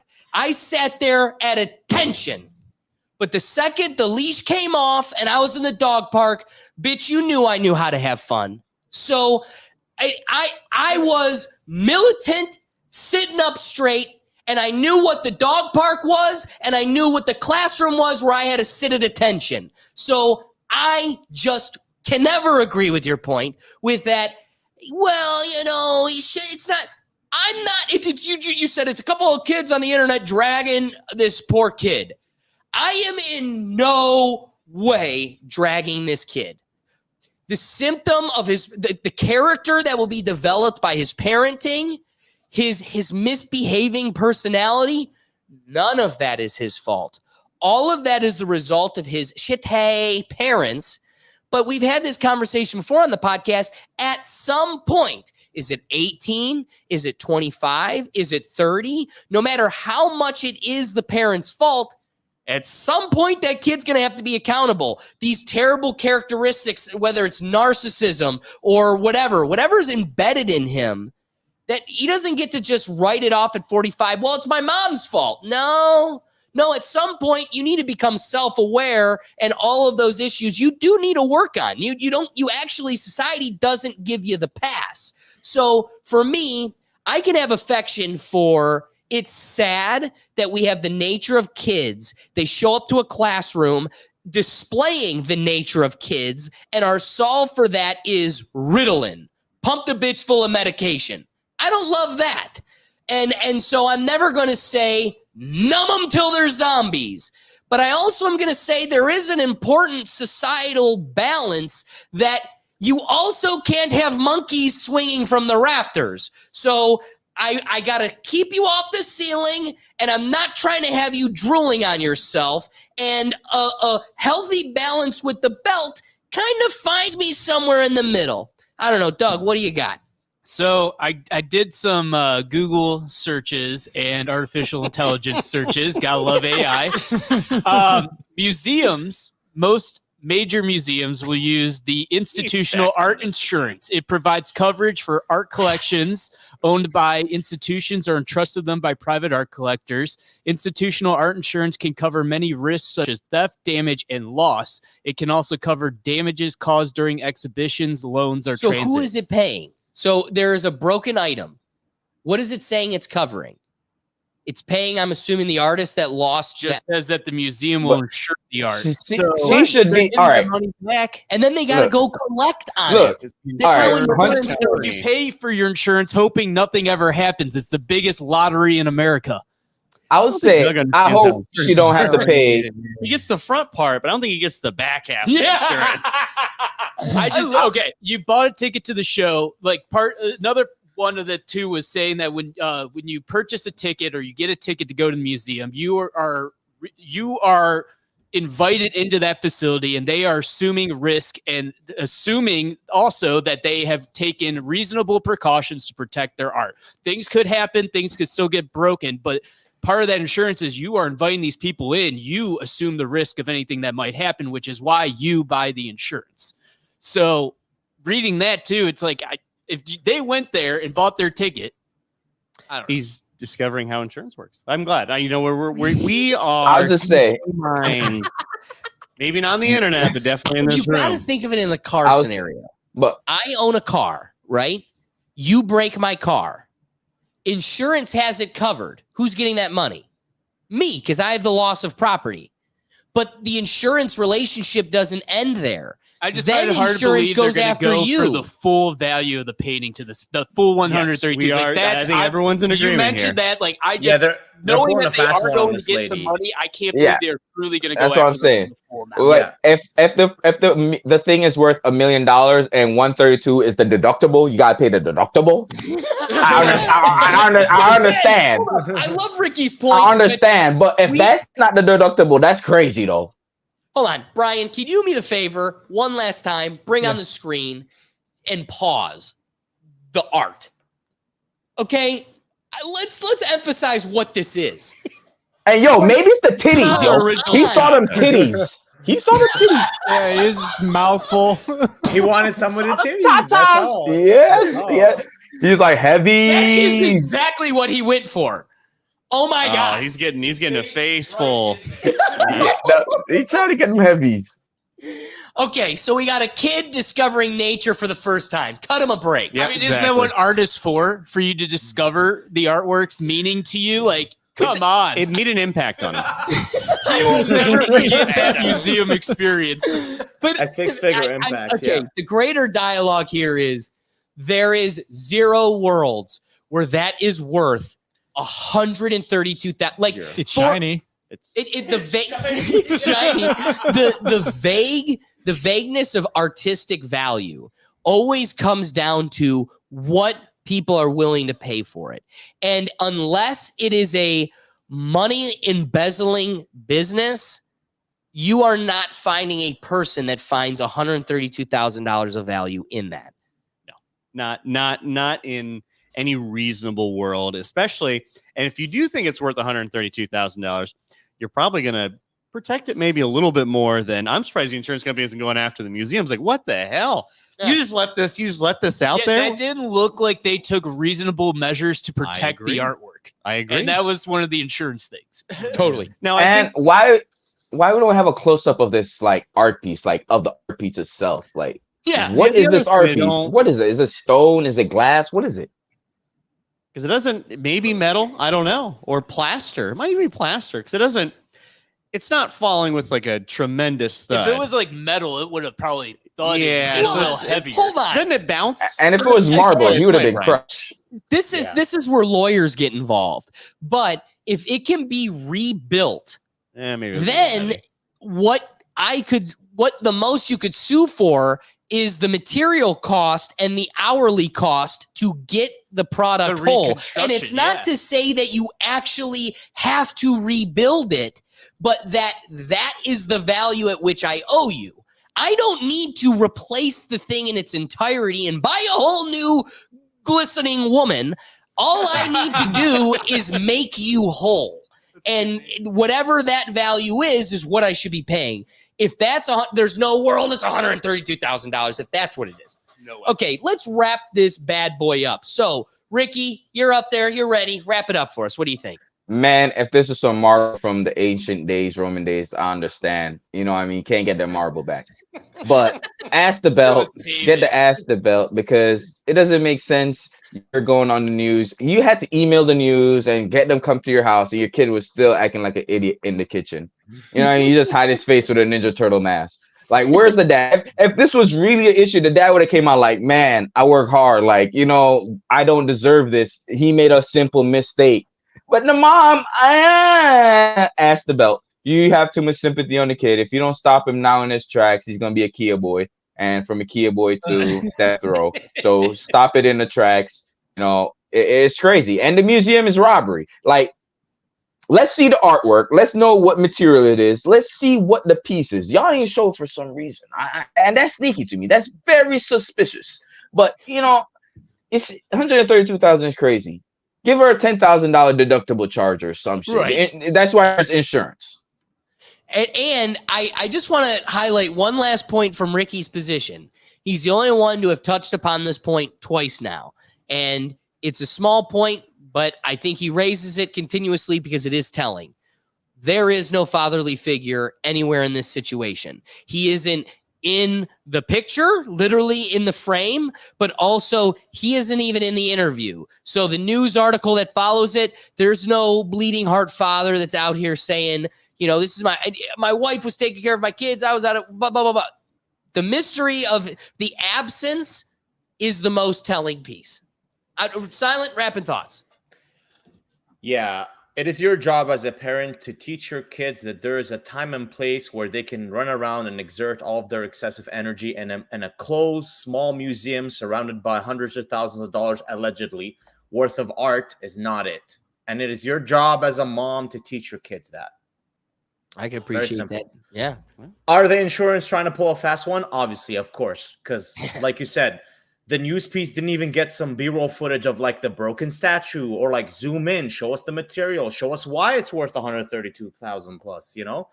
So yeah, this lady definitely needs to lawyer up very fast. Otherwise, she is going to have to be paying that bill probably for the rest of her life.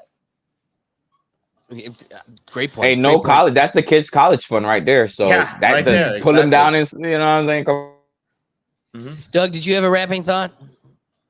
No. I read No? the thoughts for my He's- thoughts. I already wrapped. Well, who's going to give us another insurance lesson? So David harps, you know, we can't just be out here dragging a poor kid. And I want to then further articulate my position in no way is a reflection on the kid. Down the line, the symptoms that come from poor parenting, this kid will have to be held accountable to that.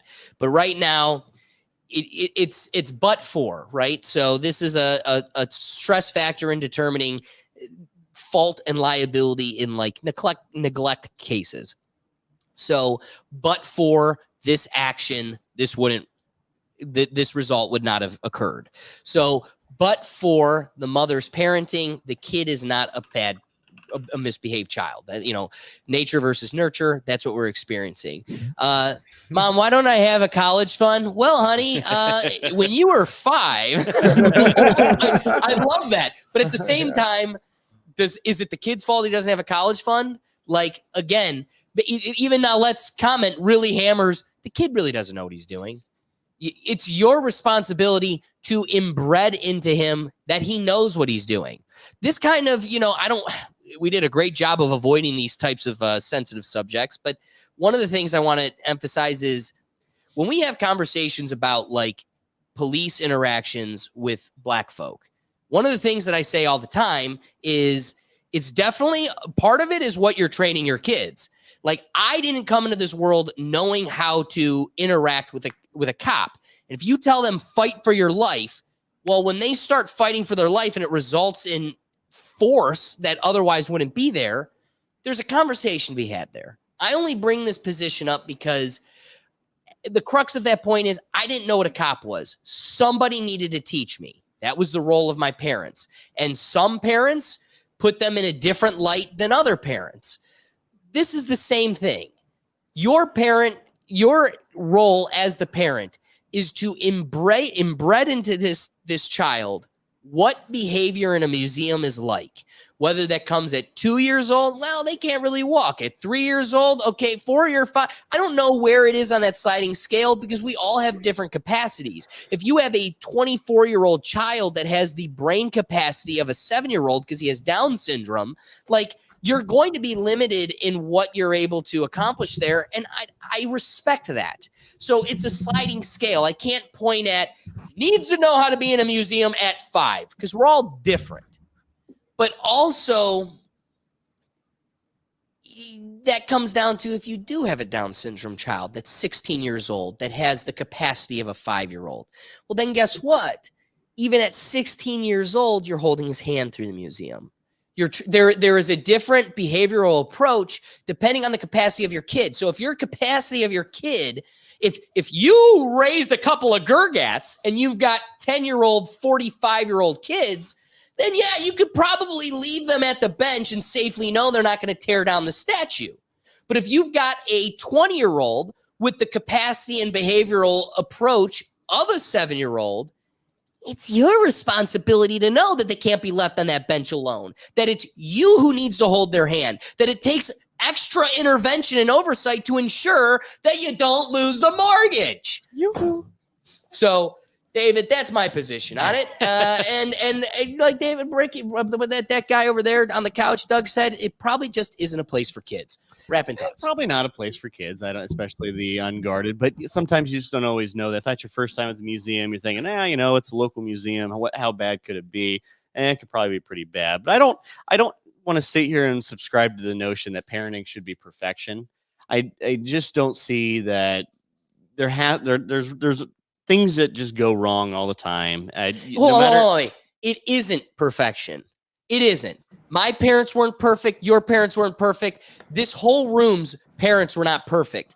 But it's a game of averages. And the goal is that you're good enough that all 7 of us with totally different parental approaches can still socially interact and live amongst each other in the game of averages to where, it's the Venn diagram. I've got the big circle. You've got the big circle. We live in that overlap. And the goal of our parents in this game of averages is just to be good enough to where you're not an anomaly that's living in a concrete box in jail or needs to be medicated because you're mentally unfit. We just need to get you good enough to where even if we're all on different wavelengths and different capacities, we can all still live amongst each other and enjoy each other's presence without any of us being a problem to each other. But I'm not buying the notion that you can't have an outlier. You just can't have a bad situation. Just, Jesus, I had to go do something else. Next thing you know, the kid runs off. I mean, this is all just reasonable things. If you've seen children interact, they just do things. They go out. They're like wild animals sometimes. You can't always contain them 100% of the time in every scenario. And this, I don't want to sit here and just know, like, well, you're a bad parent because your kid just one time ran off and now thought they wanted to climb and get his face in the center of some jugs there. What's like No, now let beat you. Now let beat you with the point that the first rule of parents is to give your kids the don't touch anything rule, and then follow that up with, if you break it, you buy it. I mean, it comes down to, like, your kid steals a candy bar. Did they rob ExxonMobil? No. This was not $1 billion heist. They made it out with a $2.50 Snickers, because even the Snickers company is robbing us. It's not even $1 anymore. But again, at most, your kid made out with a $2.50 Bandit heist, okay? That is a teachable moment, so it doesn't cost your kid 30 years of time or like, I mean, in a jail sentence, or a rap sheet that makes them a professional criminal and destroys their livelihood. It starts at the Snickers bar, and if it doesn't stop at the Snickers bar, then stealing a couple towels isn't a big deal. Well, you know, do you know how many dollars I've cost myself just, I don't know, having principles? Like, I could have stolen this pop at the Indians game, but on principle, I, one, spiritually have a respect for the karmic fabric of this world, and I just don't want to play with that power. But also, in a world where that's just my fantastical imagination, I just got a moral compass that makes me better than you. Yeah, I don't think the 6-year-olds really got the moral compass about, well, do I not climb on but this the thing? moral compass starts at the Snickers bar. Yeah, but okay. So you let's say we all get one Snickers bar. This just so happened to be his Snickers bar. Like, oh, it happened to be a life-size Snicker bar moment. It was just this. Well, I'm going to go climb this. Like, children are dumb. They are absolutely dumb, because we have to teach them things. Even despite your best efforts, you can teach, and then all of a sudden they just see a shiny set of tits at a museum and go, I need to dump my face right in the middle of that. Let me ask you That's something. a great Let me ask you point. something, because I think this will bring a bonding moment between the two of us. Okay. If I had a gold-plated $2,000 iPad and your kid is standing at the pier watching you fish, if I handed him the iPad to take a picture of me and it falls over the edge, is it the kid's fault? We'd agree probably not. You're the moron that gave him a $2,000 gold-plated iPad, I agree right? with that. We would agree upon that. Yeah. So again, this comes back to, but Mom, you gave him the $132,000 statue to break. You've created a scenario. Like, again, if you're at Gym World and you're surrounded by spongy balls and things to climb on, you're really not creating a scenario where the gold-plated iPad falls in the pond. But you've created the situation where, yes, this is just that kid's Snicker bar learning situation, but you've created the magnitude of $132,000. Not the kid, not the museum, but somebody. So let's say, okay, one of the things we keep talking about is it probably isn't worth $132,000. But whatever it is worth, can we also agree somebody's got to pay for it, and it isn't the artist? The artist didn't put it in such a way that it's inviting you to grab the knockers. You grab the knockers. So at what point is it, I'm not responsible, I'm the artist. Somebody here is. We want to sit here and all agree that it really isn't the kid morally or literally. So it's got to be the parent. It's not the museum's fault. Could they have done a better job? Man, if we were in a law school class, we could have a really fun time breaking down the lengths at which they failed to prevent this from happening. And it makes it probably less of a pay tag. Like, you don't get nothing. You just don't get as much as you otherwise would have. So that'll be the curious piece. You know, it comes back to the but for your lack of security, this wouldn't have happened. So this is something that would be dissected in a courtroom, But I just want to make the point that it doesn't close the door to it because of that. Yeah, and ultimately the parent is responsible. The child just can't. They're not of legal age to be responsible really for anything. But there is the parent to be ultimately 100% all the time must just follow this. I just don't. I just live in it. I think of it a little bit differently than that, where there is opportunities. These things just happen. And you just can't control it despite your best efforts. Because I'm pretty sure the mom's going, geez, let's just assume she's not telling the child to go wild. We don't care. We're good. Let's assume like something happened. There's just a scenario, and we can all create this magical scenario in our head. But it just didn't. Just because you're not always with the child doesn't mean the child doesn't have an opportunity just to bolt and go. Oh, this is fun. I'm going to run away, despite your best efforts too. But that all being said, you are legally required to never lose track of your kid. Well, I agree. That is one legal requirement. Yep. But it's one of those weird things where the kid sometimes just tries to disappear himself. Well, yeah. The kid's running away, or like, oh, come chase me, or do whatever. There's all sorts of scenarios in which the kid's just leaving and thinking it's a good time, and the parent is, Jesus Christ, it's like he's gone again. It happens. It happens all the time. All this, with our combined experience of parenting. I think Dude, I'm seeing more and more kids with the leashes on them. Oh yeah, More and more. It's instead of parenting them and having to swallow the pill of a potential backhand, I'm just going to tie them up like a dog. Well, we might get another Harambe, so we don't want that. Bingo! Oh my God. Harambe is only a worldwide name because of shitty parenting. Literally, there is a dead gorilla because of shitty parenting. Ryan, wrapping thoughts. I think he did do it on purpose. It was very malicious. He didn't get that candy bar on. He saw vulnerability in mom. He was like, you didn't give me that candy bar in the car on the ride over. And now you're losing your bedroom, mom. You're done. I'm going for the most expensive item in there. I'm gonna ruin your life, mom. I think that's where he went. I think that's what happened.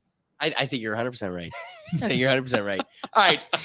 To the last and final topic. This is an interesting one, but how exciting is it that the Don himself is assembling the Avengers? He's out here bringing the crew together. I hear you have an unusual problem. You should talk. You should listen. What if I told you we were putting a team together? Who's we? One of my proudest achievements in my first term was to create Space Force, the first new branch of the armed forces in over 70 years. It's a big deal. Now that Space Force is up and running, I agree with your leadership. You want this very badly, but I agree that the time has come to create a Space National Guard as the primary combat reserve of the U.S. Space Force. Very good. What are you, some saint all of a sudden? What has the galaxy ever done for you? Why would you want to save it? Because I'm one of the idiots who lives in it. All right. So we got the Don out here, and he is. I have been resisting wanting to get on the Trump train for the third time as much as possible. And you could go check the records. I even there was a little zhuzh there during the assassination attempt that I was riding the train, but I got back off it. And I'm like, no, principles wise, I'm back with RFK. And it seems that every person that was a legitimate consideration has gotten back in line and supported Donald Trump. So it started with Vivek, right? I think if there was anybody that could have truly put Trump in contention for the position at the Republican ticket, it would have been Vivek. Then you had Tucker. Tucker becomes in the crosshairs of Fox News, and there's arguments or rumors that he might end up being the press secretary for Donald Trump. And then Elon Musk, who has been a Democrat his entire life, has the last month been the most outspoken in supporting Donald Trump. And recently, the new developments that we're going to break down here today, it starts with RFK. And the big news this week is that RFK has removed himself as a candidate and option for us to lead the free world, and has endorsed Donald Trump, who is the first Kennedy to support the Republican ticket, which is a lifelong fabric of America, fabric of the Democrats. And I don't know, some would say that's telling, but let's kind of get a breakdown why. Brian, if you could play the video for us here. In April of 2023, I launched my campaign for President of the United States.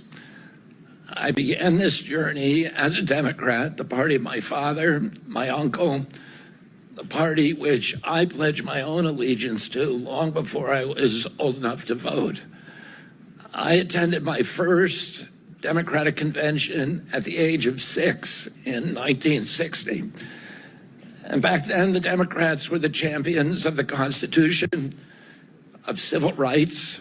The Democrats stood against authoritarianism, against censorship, against colonialism, imperialism, and unjust wars. We were the party of labor, of the working class. The Democrats were the party of government transparency and the champion of the environment. Our party was the bulwark against big money interests and corporate power. True to its name, it was the party of democracy. As you know, I left that party in October because it had departed so dramatically from the core values that I grew up with. It had become the party of war, censorship, corruption, big pharma, big tech, big ag, and big money. When it abandoned democracy by canceling the primary to conceal the cognitive decline of the sitting president, I left the party to run as an independent. The DNC dragged us into court, state after state, attempting to erase their work and to subvert the will of the voters who had signed those petitions. It deployed DNC-aligned judges to throw me and other candidates off the ballot and to throw President Trump in jail. It ran a sham primary that was rigged to prevent any serious challenge to President Biden. Then, when a predictably bungled debate performance precipitated the palace coup against President Biden, the same shadowy DNC operatives appointed his successor, also without an election. They installed a candidate who was so unpopular with voters that she dropped out in 2020 without winning a single delegate. My uncle and my father both relished debate. They prided themselves on their capacity to go toe-to-toe with any opponent in the battle over ideas. They would be astonished to learn of a Democratic Party presidential nominee who, like Vice President Harris, has not appeared in a single interview or an unscripted encounter with voters for 35 days. This is profoundly undemocratic. How are people to choose when they don't know whom they are choosing? And how can this look to the rest of the world? My father and my uncle were always conscious of America's image abroad because of our nation's role as the template for democracy, the role model for democratic processes, and the leader of the free world. Instead of showing us her substance and character, the DNC and its media organs engineered a surge of popularity for Vice President Harris based upon, well, nothing. No policies, no interviews, no debates, only smoke and mirrors and balloons in a highly produced Chicago circus. There in Chicago, a string of Democratic speakers mentioned Donald Trump 147 times just on the first day. Oh, who needs a policy when you have Trump to hate? In contrast, at the RNC convention, President Biden was mentioned only twice in 4 days. I do interviews every day. Many of you have interviewed me. Anybody who asks gets to interview me. Some days I do as many as 10. President Trump, who actually was nominated and won an election, also does interviews daily. How did the Democratic Party choose a candidate that has never done an interview or debate during the entire election cycle? We know the answers. They did it by weaponizing the government agencies. They did it by abandoning democracy. They did it by suing the opposition and by disenfranchising American voters. What most alarms me isn't how the Democratic Party conducts its internal affairs or runs its candidates.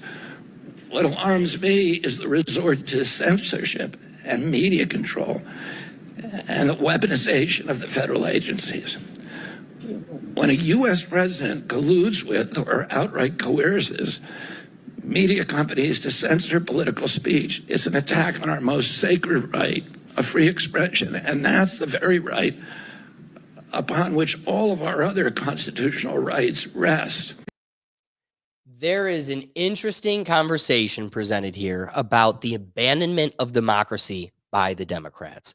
Here is a lifelong Democrat with a family that has created and embedded themselves within this party, and he's the first to reject it. And through it, I respect and understand how difficult it can be sometimes to listen to him, especially in a long form. But that is something that we need to, while we recognize, need to get over, because what he has to say is of such value. And here is somebody with the experience. Here's somebody that is entrenched in the system that we talk about all the time and affects our life on a daily basis. And when they start sounding the alarms that we've abandoned democracy, that we have a front row seat to them violating the system they say they're going to preserve, the fact that they could hijack the primary situation by lying about the Joe Biden status to then consciously circumvent the voters and their opinion and forcefully interject their will on us. And where RFK has been an outspoken critic of some, if not many, of Trump's policies, the fact that he can overlook that, because I have those too. I have complete and clear conflicts with some of his policies, some of the things he says and does. However, some of those things on balance can be overlooked or taken when the acts across from it are so egregious. And so this is what we're experiencing as a country, is if sticks and stones are what break your bones, you are never going to give weight to some of the things that these people say matter. But if words are going to continue to cripple you and you are weakened and broken by people's opinions, then you're going to need to police what people are saying. You're going to need to worry about emotions and feelings, because clearly it has weapon-like effect. But it didn't just stop with RFK, of course. His assembly continued after the expression and broadcasting of his support for Donald Trump. He then tweeted out today, which was even more exciting, Wonder Woman has just joined the Justice League.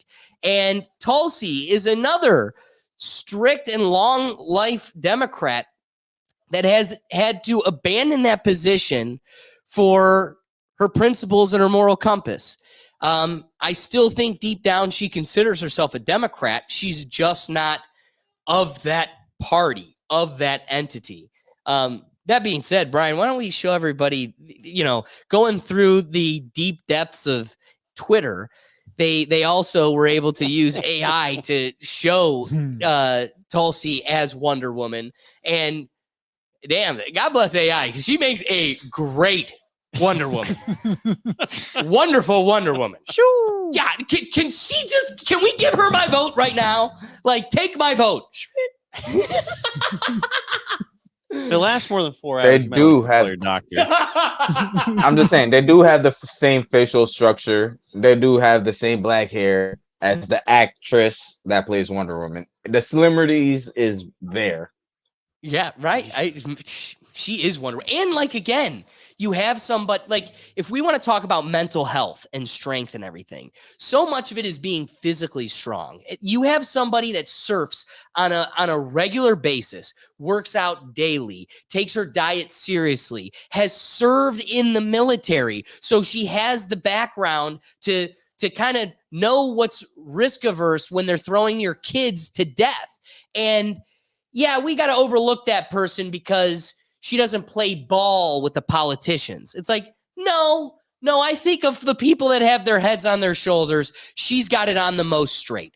But that all being said, we've got Tulsi breaking news today, endorsing Donald Trump with, I think, a very strong presentation and position.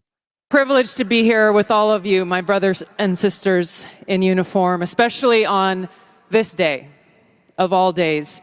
I had the privilege of joining President Trump this morning at Arlington Cemetery, where he joined 2 Gold Star families and loved ones of Staff Sergeant Hoover and Sergeant G, both of whom were 2 of the 13 killed in the Abbey Gate attack 3 years ago today in Kabul. And I can tell you, as we were there, as he laid a wreath at the tomb of the unknown soldier, joining these Marines' loved ones, I felt the sorrow that he shared with them in their loss. I felt and saw his sincere appreciation for these servicemen and women who paid the ultimate price and their loved ones who continue to grieve to this day. This is personal for me, as I know it is for so many of you here. This is real. It's not just words. I first deployed to Iraq in 2005 with the Hawaii Army National Guard as a member of Charlie Med.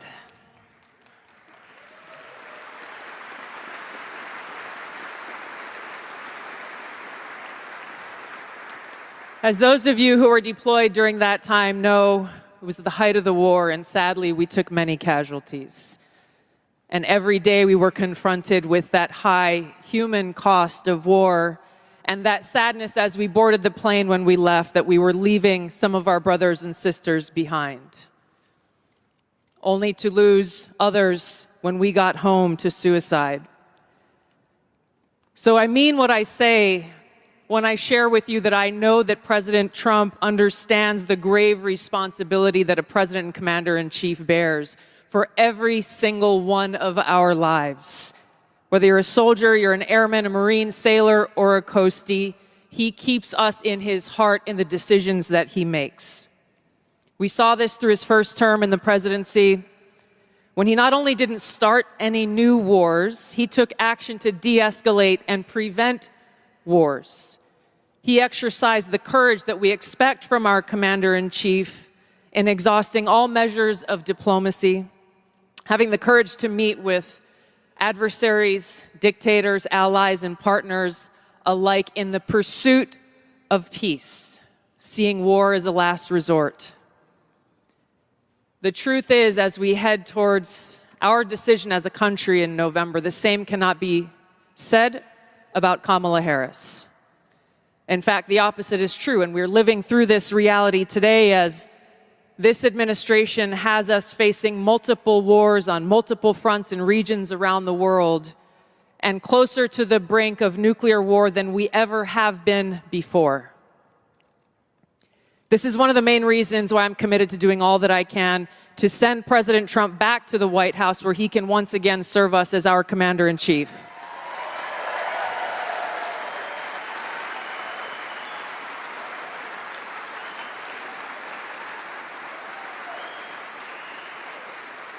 Because I am confident that his first task will be to do the work to walk us back from the brink of war. We cannot be prosperous unless we are at peace. And we can't live free as long as we have a government that is retaliating against its political opponents and undermining our civil liberties, weaponizing our very institutions against those they deem as a threat. Kamala Harris has done this over the last 3.5 years. She won't hesitate to continue that if she is elected as president.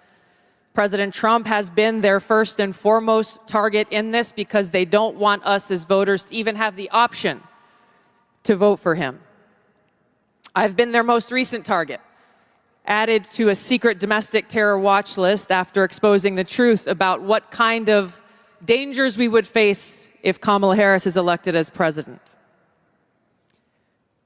We as Americans must stand together to reject this anti-freedom culture of political retaliation and abuse of power. We can't allow our country to be destroyed by politicians who will put their own power ahead of the interests of the American people, our freedom, and our future.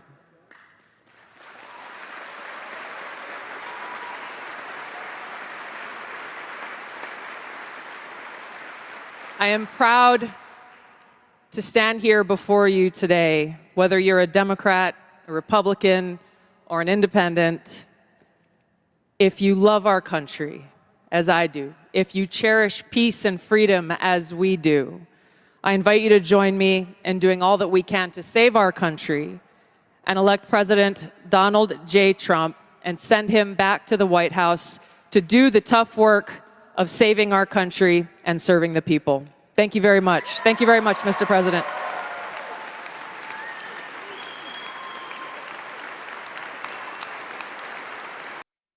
So that all being said, Tulsi, I think, raises a lot of great points. I try to avoid just blindly following a political leader, but I have so little faith in what's around me that Tulsi truly, for me personally, I'm speaking for myself alone, she has become the most faithful politician or representative I can find. I'm not saying she is that totally or perfectly, but in terms of the goal, the standard, the golden standard, she is the closest to that as possible. And so for her to take on this position, something that's against the track record of her policy, the track record of her political career and her party, or what used to be her party, I think to me is telling. And the whole thickness of her position, the meat of what she's selling us is surrounding diplomacy, our world arena, and how we need to operate with all of these different political entities as it continues to shake up in different wars around us. What's crazy is it gets back to RFK's point. He goes, you can have a DNC that says Trump 200 times, and yet they won't offer you an inkling of what their policies are, what their plans are. What is your intention? We are as Tulsi suggests, we're on the verge of nuclear war. Okay, in a world we're on the verge of nuclear war, you're aware of that. What are you going to do about it? What I'm going to do about it? I'm not Trump. Okay, that doesn't answer my question, damn it. So, one, they don't offer anything. And the truth is, I'm going to fill in the gaps here for you. They don't tell you what it is, because if they did, you wouldn't want to vote for them. It's either they don't have it or it's bad. So we just distract you with the orange man because he's worse. And so circling back to the point of surrounding Tulsi, global diplomacy is kind of the priority right now. I'm experiencing in my intimate personal life people that are dying over in this fight in Ukraine. We know of the I mean, you couldn't even have a DNC because first off, nobody in the Israeli-Palestinian fight even wasted a moment at the Republican convention. It's almost like they knew we don't give a shit about either of you. And because you've pandered to the Jewish group over here, we love you, we're going to do everything we can to protect you, we're going to give you billions and billions of dollars. And then you're like whispering to the Palestinian group, we're going to give you everything you need to go to those evil Jews. You've played both sides, as you've done in every psyop leading to this point in our government existence, but you've played both sides. Unfortunately, now it bit you in the ass. So now when you have a convention, both sides are protesting you. Both sides at which that didn't even show up to the Republican convention. So that should tell you about the symptom of chaos you're creating. And so in a world where we're on the verge of nuclear war, China's getting intensive. They're getting closer and closer to snapping that twig in Taiwan. And Putin's not too pleased. We still got Yemen. We got all the Saudis are starting to get a little bit louder. Once you start living in that realm, how are you approaching another political election with no dialogue about it? So when somebody comes in with military experience and comes in and explains, one, we're in a difficult situation, but here's the person that's best apt at getting us out of it. One, because of his diplomacy, the art of the deal. He knows how to work with people, and whether you like how he achieves it, he achieves it. But then most importantly, something that he doesn't get credited enough for, and it's because we're not allowed to talk positively about him, a strength that he has, especially in the global arena, is de-escalation. And so when Trump bombastically spouts out, well, Putin wouldn't be doing that shit if I was president, we know it to be true. Like, no matter how much you don't want it to be, in the pit of your loins, you know your neighbors in Ohio were not dying in Ukraine if Trump was president. So the de-escalation aspect is super important. So I wrap my point before I give it to you guys to kind of take it here. He has assembled quite a Justice League. He has created the Avengers. And that all kind of came together with the Iron Man. The Tony Stark of this whole thing is RFK. Yeah, he's the ringleader. Trump's the one they're all rallying behind. But I think bringing over RFK solidifies this. He's the glue to bring it all together. RFK comes out and goes, I reluctantly support Orange Man bad for the sake of democracy. He uses the word democracy.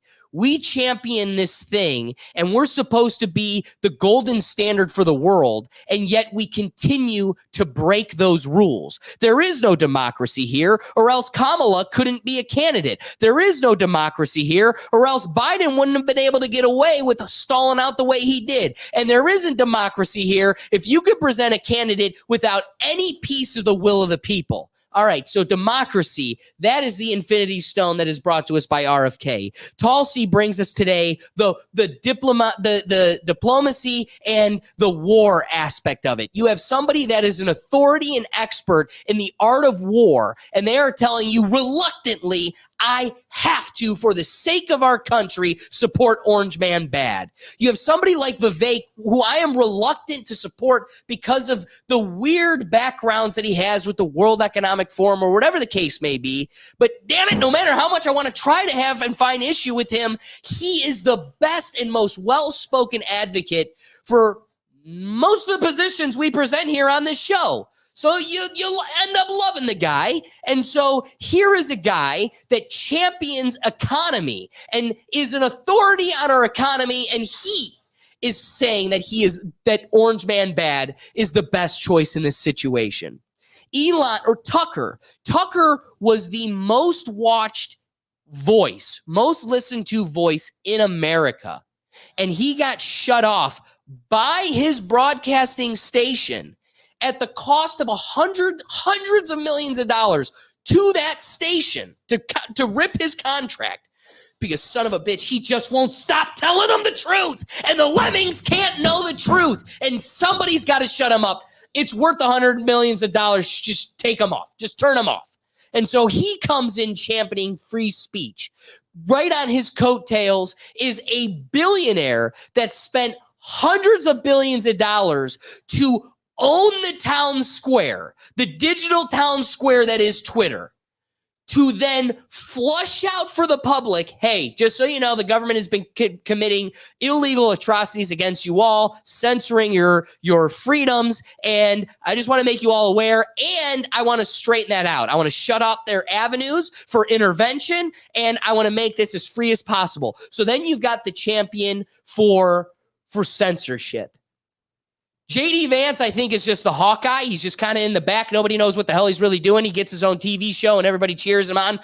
but nobody really knows what he's bringing to the table, but he's at the table. So I can't really tell you what J.D. Vance is doing, but we've got our Avengers. All right. What are your thoughts? Oh, my. Oh, God. I'm not too terribly surprised. Tulsi Gabbard is endorsing Donald Trump. Yeah, I mean, you can kind of see that from a mile away. You've seen the path. It's not all that surprising. I'm actually a little surprised RFK did drop out and went full in on the Trump vote. So my hope, my genuine hope, and to be an optimist in this whole situation is this is just all Trump's doing. He single-handedly, he's talking to these folks, he's making these deals happen, and he's going, all right, hey, we need to combine forces. We need to be together here so we focus our efforts on me. Let's be honest. Let's focus our efforts on me, and not take away any of the votes. Because I'm actually disappointed. I really wanted to vote for RFK. I wanted the third party vote, not so much because I really 100% agree with all of RFK's thoughts and policies, but I do want to give credence to the third party votes. I think if we get away from this 2-party system, I think we're going to be a lot better off. This comes to my pessimistic point. I think this is all party driven by the Republicans. So the Republican Party goes, hey, let's get all these voices here together. Let's combine votes. Because the most likely RFK voter is probably also the most likely Trump voter as well. So if we take him off the board, because they're the only ones thinking on their own. Well, and there's the Lemming Party, and then there's the Free Thinker Party that is either getting swept up on the Trump train or just hoping and latching on to anything they could get their fingers on. There's a story that came out not too long ago where both Michigan and Wisconsin still have RFK on the ballot. He's told everyone, I am not on the ballot. Please don't vote for me for president. But they still have him on the ballot for Wisconsin and Michigan, 2 pretty notable swing states.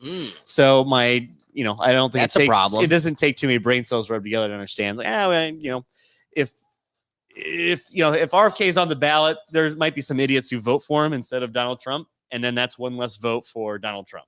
Yeah, that's so we keep doing that, and he cannot withdraw his name from the election. Now they're going to claim, well, this is just part of the presidential What a great process. problem to have.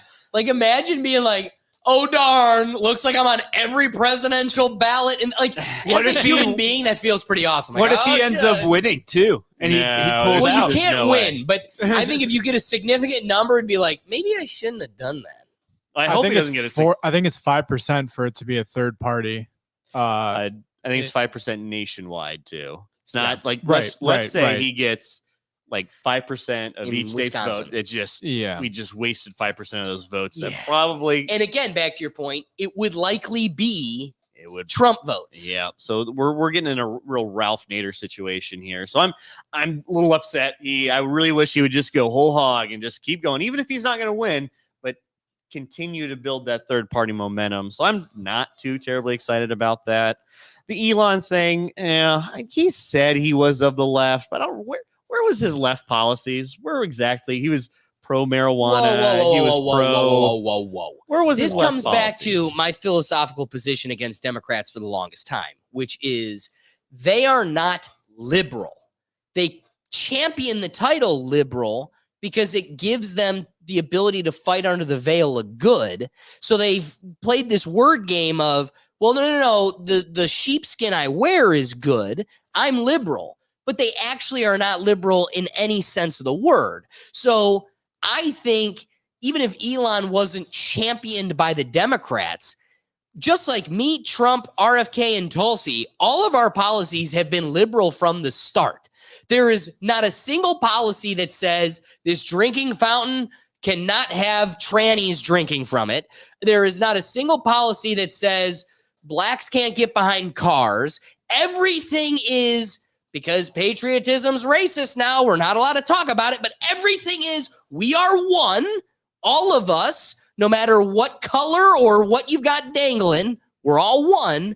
And truthfully, that's liberal. So I don't want to get lost in the weeds of, well, you weren't really a Democrat because the Democrats didn't claim you. Who cares? Deep down, for the longest time, go back to like 2012 when this guy was the crazy kook telling us everybody's going to have an electric car and it's going to be a regular fabric of our society. When he made the first electric car, he was a kook then. There is no world you're going to make the claim that 2011, 2012, Elon Musk, who created PayPal and then is developing the electric car, there's no claim he's conservative. Or Republican. So one, he has the track record to show that he voted Democrat, right? Obama up until Trump. And then, and who knows? I don't know what he voted for in the 2016 election, but he definitely wasn't outwardly supporting Trump. So I'm just saying, he probably wasn't a Democrat by political title, but he was liberal in the philosophical sense. And it should show you that people that are strictly philosophically liberal, they tend to were Democrat and now forced in the box of Republican.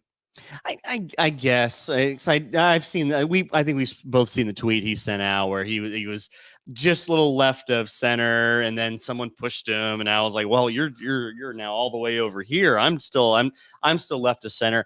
Some of that I buy, because I think the big downfall, or I don't know if downfall is maybe the right term, but the movement for the Democratic Party to go away from blue collar working class values that aren't rooted in like religion or kind of these base conservative values. They aren't rooted in that. We're pro union. We're pro kind of choice for the kind of the everyman, kind of the Bill Clinton party, or even maybe we go a little bit further beyond that into this amalgamation of, well, we just start, I don't know, like saying mean things about minorities is kind of bad, and that's a lot of their identity, and we continue to triumph that and go as we've seen with like a lot of these Rust Belt areas that were, I don't want to say former swing states, but definitely were swing states. A lot of those were the Trump voters. Like, I'm blue collar, I'm working class, I have these values. I don't necessarily care too much about this whole religion thing, but I do want to see my government work for me and not the other way around. So I see some disenfranchisement from the Democrat Party on that, and I think that's what we're starting to see a lot of that move to. I really quite honestly wish they moved back to that, because then we get more on working class values, like every the everyman kind of deal. I could vote for a Democrat. Yes, but I keep coming back to this whole thing where we're placating one party, because we're now the Republican Party is starting to go, well, this is going to be the end of democracy. We let the Democrats run it, and the Democrats are telling everyone, well, it's going to be the end of democracy. We let the Republicans run it. Well, which one is it? Who's ending democracy? Is everyone trying to end democracy? Because that's probably the route I'm going to take. The takeaway is democracy is over. Yeah, pick my flavor of democracy's ending, because I can guarantee you're going to like the taste of it more. And that's where I'm starting to get pessimistic about the whole thing. There used to be, like, I saw it at RFK. I'm like, man, there's a little bit of traction. Just give me enough to maybe the next election we can get maybe 10%. That's really what I wanted. So I personally just don't like seeing this all come together at the same time right here, right now, because now we have to play this. Now we're going to play the democracy is going to end for everybody if you don't choose my side. So it's this rock fighting thing. And on the Kamala Harris side too, if you go to her website, she has no policies still. Yeah. Doesn't have it. I'll forgive her for like the first couple weeks that she was nominated to nominate herself president or whatever. I'll give you a couple of that. We got to put it together. We got to get the website. These things take time. So this is a snap decision because Joe Biden. All right, I'll buy into that narrative. But now we're all in. We're past the DNC convention. We're here to actually vote and go down to brass tacks. And right now, the only thing you go to the website, you can donate. You can learn about her history. You can learn about Tim Walz's history. That's it. There's no, well, I'm going to do X, Y, and Z as president. But I think both administrations are also going to be forced in this box of, here's all these things I'm going to promise you. Well, you were in power and you didn't do any of these, or if you did, you kind of half-assed it. Now you're telling me you're going to do it? Like, what? Which one is it? And both of them are going to. I'd be interested to see if they actually really go down that rabbit hole of, well, this whole right now it's the tip thing. Why didn't you do that with your president, Mr. Trump? Well, the tip thing, Kamala Harris, at least we won't tax tips. That's what he said. Yeah, we won't tax tips. And Kamala Harris can be like, well, I just wasn't in power. They wouldn't let me do anything. Well, why wouldn't vice president? Why wouldn't they let you do anything? Interesting. But we are. Who's they? Yeah. Comes back to the common theme. Who wasn't letting you do something, VP? Veep. We can't tell you, or else everyone's just going to get a little upset right now. I like that. That was a clever full circle. If you've been here for 3 hours, you can appreciate the full circle. All right, Silent, what are your thoughts on this whole deal? The perspective from the hat above in Canada. From an outsider perspective, I mean, the DNC looks like a mess. That's what it is. It's just a mess. They need to organize better. They have very limited time, 4 months. So it's like they need to get their shit together. They really do. That's what I'm saying. Because Kamala ain't it. Like, it's just not. She's not. You know, like, they need to put up someone better. Hell, I'd say even bring Bernie. He might have a better chance. You know, which is insane. The fact that 2 elections ago, they again circumvented the process, broke democracy in your face. We all chose Bernie and they wanted the convicted felon or the felon who is not convicted. And we just let him get away with that. We just let him do it in our face. Again, this is what's crazy about what we're experiencing right now. Hillary Clinton, truthfully, would probably beat Trump this time. Like, if you ran Hillary, man, I really do think you've got something. Why not? A fight for sure. I think so. More than way camel more than rating. camel. Yeah, like, true. Yeah. True. And why didn't you run that? Michael Obama probably would have done better. Why didn't you go with him? There's something here that it's like this was forced. Bernie would for sure change the dialogue. Why was he not a consideration? Why did you come in full circle? Why was somebody that was so free thinking and just solely every decision was just supporting not me, what my people that I'm here to represent? When you force that person to go be an Avenger in Trump's team, like, she would have all of our votes. Bernie would have all of our votes. Hillary would have all of your dumbasses' votes. Still not mine, but yours. Why aren't they running that person? So the real takeaway, distill it. It is because this is the person you can control. This is the person that plays ball, that carries out our will, not you peons. We got Nolette here. On a lighter note, the DNC shouldn't have had Megan Thee Stallion performing. It was truly crazy to see. That was insane. And like I said, it goes back to RFK's position of it. They want to distract you with the smoke and mirrors, because the second you start distilling it for the reality it is, you're gonna truly see through the facade. I don't know, Ricky. What are your thoughts on this whole deal? Okay, I look. I don't like to go on a tangent because I'm not a good speaker like that. But let me just say, let's start from Nolette's point. You know, the only reason Megan Thee Stallion is there, hip hop route. She's with Rock Nation, a representation of Jay-Z and Beyonce. Jay-Z and Beyonce has a publicly endorsed her. They lied and said Beyonce was going to perform at the DNC. No Beyonce. That was a big shit on TikTok. Boom. It was big. Other crazy shit. Other crazy shit is Lil Pump, which is worse than Megan Thee Stallion, or it came on stage. I think in Atlanta, it was like, let me get my Lil Pump voice. Yeah. I love Kamala Harris because she stand on business. I don't got the voice, but it's crazy. Lil Pump, that's way worse irrelevant than Megan Thee Stallion. It's kind of crazy. Like that's to go with Silent Point. Like, the DNC is literally in shambles, and they didn't have to be at this point. They had course correction because people have been complaining as soon as Biden got in office, and they could have corrected and divert a whole different way, and they chose not to. They chose to stand on business, and this is what stand on business get them. But you have so much people that's like just following the field and just going with it, and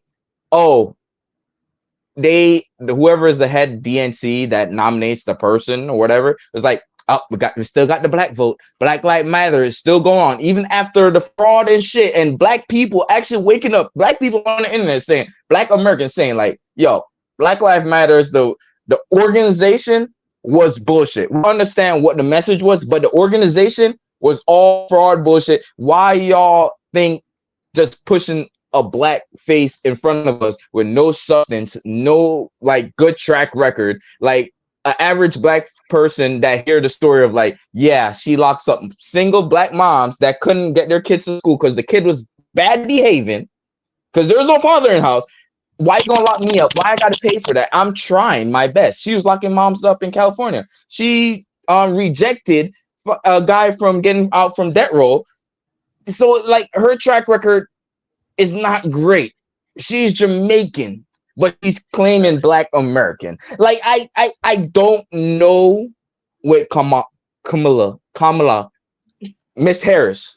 Oh man, VP Harris. You just created VP a racist Harris. discretion against her. VP Harris. I don't know where she really stands. When she speak, a couple weeks ago, you had the video up when she just keep repeating the same thing over and over. And I'm like, what are you about to do? Where's the substance? Like, where's the energy? Like, you go to Atlanta, you got a Southern accent. You go to the Midwest, you try to have a Midwest little twang. You go to the West Coast, you're back to your California free living shit. Like, I don't like, if people are still rocking with her, it's ignorant. I can honestly say it's ignorant because there's evidence out there that shows she's a chameleon. Kamala the chameleon. It baffles me. And to the Trump thing. Before you said it, I literally been allowed. I'm like, Trump, okay, Captain America. RFK, what the heck? Tulsi, I rock with Tulsi. Like, since the first episode of Tulsi on Joe Rogan, and she laid out everything, I was rocking with Tulsi since then. I never knew who Tulsi was. And then she had the debate. I think the debate where when she shamed Kamala on stage, that was brought her. And then she went on JRE, and I was rocking with her. Then I was like, yo, JD is just the Ohio guy. Ohio, I'm biased to Ohio people, and call me that. And Vivek, I love Vivek because he goes in the fire, no matter the platform, and talk about it may be bullshit to some, and he may be great to some. He talks about his policies, and he have a dialogue. He doesn't have an argument. He has a dialogue about it. How can he bridge the gap? I just love Ricky's like, I would never vote for her because you put Megan Thee Stallion on there. But damn it, JD Vance is from Ohio. I am dead. I don't know none of JD Vance's policies or anything, but I know he's from Ohio. Okay. That's all I know about JD Vance. I swear to you. So when that happens and I see all these people coming across, I'm like, damn, something is really wrong over here for everybody to be switching. If Trump was an independent, this would be the greatest party movement ever. To have people just coincide, but because it's a two-party state, a two-party system, is not as significant. It is still an impact, but still not as significant. I just wish he was a more in the middle guy and just brought in JD, Vivek, Tulsi, and RFK. The impact would have been like more.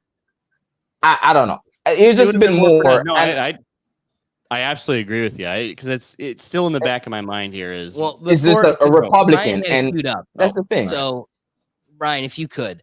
Yep. So, just to piggyback off of Ricky's position and Silent's position, a thing that these weren't planned videos for today's episode, but the dialogue continues to circle around how much of a shamble the DNC has been. And I have two perfect videos for us. This is the first one, Brian. All right, Edwin is from Venezuela, and we're going to take Edwin into the DNC so that he can meet the Democrats who want open borders. He should meet his new friends, hear the speakers, and learn about the Democratic Party. So, Edwin, let's head in, shall we? This is Edwin from Venezuela, migrant, invited in by the Democratic Party. He'd like to come into the Democratic Convention.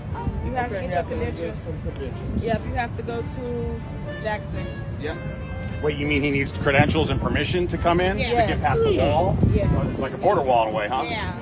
You have to have ID, credentials.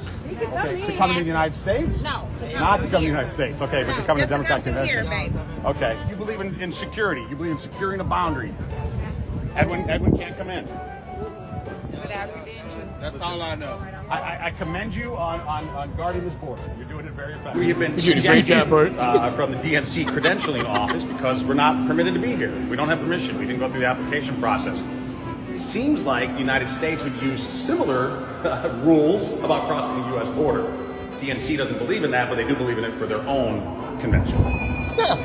Convenient. So he didn't need credentials to get through the border, but he needed credentials to get through your little DNC border here.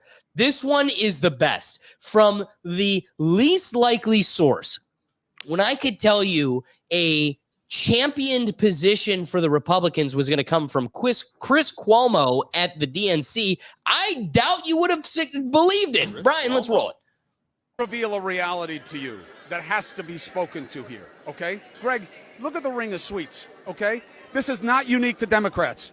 There is a game of money. When people talk about uniparty, we are strangled by the money reality in our politics. Those suites start at 500 grand. You think there's like a teacher group up in there? You think there's like the Cub Scouts of Columbia County, South Carolina, that's up in those boxes? Those boxes are filled with the same people that they say they're going to regulate.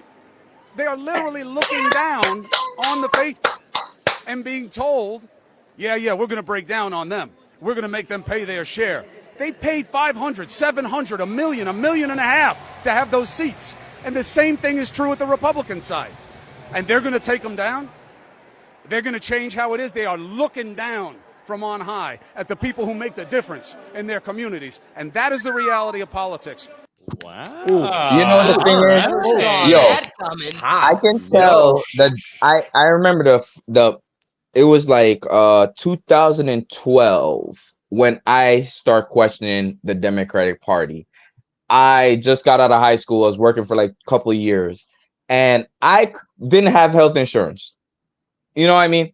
But Obama was taxing I was getting $100 back on my tax return. And that point, I start questioning everything about the Democratic Party. Because I worked, and I couldn't afford health insurance. Right. But you're going to take the extra I'm getting back? Like, that was, I can remember, like, RFK say his family and everything. And now I can remember when I start questioning politics. Can I make a really hot take that's here? Crazy.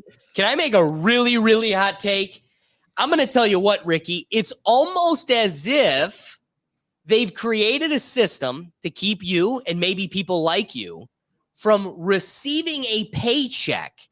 Because notice you started giving a flying fuck the second you had a paycheck and you cared about where that money was fucking going.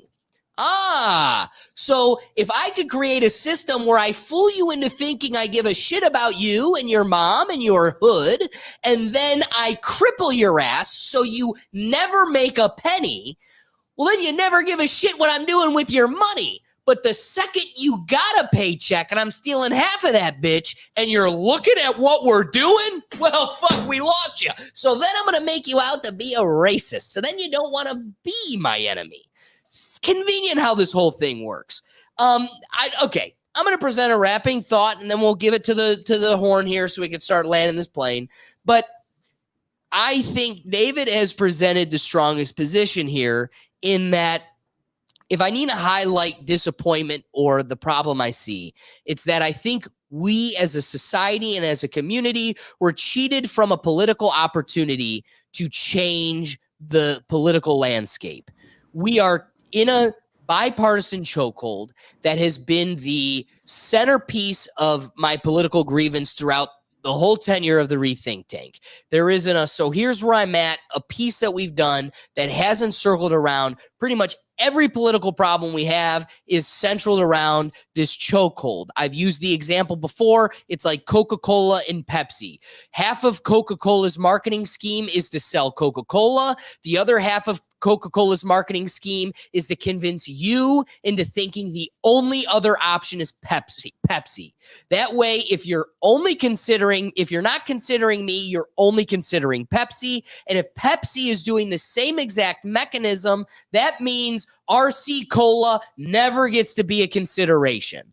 And so what I do think RFK did was cheat us from the opportunity from creating a precedent in our country that changes the culture, that changes the atmosphere and the way we approach our politics. At the same time, I don't find that to be the end all be all for our future, because I feel while it was a hard decision to make, it was the necessary decision he had to make. Because I think we all agree in this room, no matter what, there was nothing Trump was going to do to get us to write his name down again. It was no matter what going to be RFK Jr. And so for the sake of our country, we know it can't be any of the blue jersey demons. We know that. And he, being a true blood blue jersey person his whole life, for him to see that above all, this team, the blue team, cannot win. Whether it's me, who's the better option, or whether Trump isn't the option, above all, the worst potential outcome is any one of these demons winning. And so, yes, you're right. Your forecast is right. If we would have gotten even 3 to 4, I mean, Kanye had a significant number that should have compelled some of you boomer ass losers to believe that a third party could be an option. But you were raised by the CIA. You were never going to think a third party is the option. So we were cheated because Kanye should have done that. RFK would have done that because he would have been even more significant cut of the pie. And then we all would have been like, oh shit, I guess we could start thinking about that. We could start taking third parties serious. And then the next election, we are cooking with fire. That all being said, I don't want to get lost in the weeds here, but I was thinking the other day, what the hell happened to Gary Johnson? That was the most legitimate third-party option we've ever seen. He didn't slow down Trump. Trump stole that bitch right from under Hillary with no impact from Gary Johnson, and he was the one that was getting most of our attention. 90% of the people that wanted to vote for Bernie and had that stolen from them then were looking to Gary Johnson. He had a significant number, not one enough to change the culture in our politics, but then what? He just disappears? That guy ran for president, was a significant figure, and now has what? No, he's not on a podcast. He's got no commentary on the political landscape as we see it. Was he forced out, or was he a psyop? These are the interesting aspects that, unfortunately, the system has forced us to consider. That's where we're at. I don't believe anything that's around me because 90% of it has been a charade.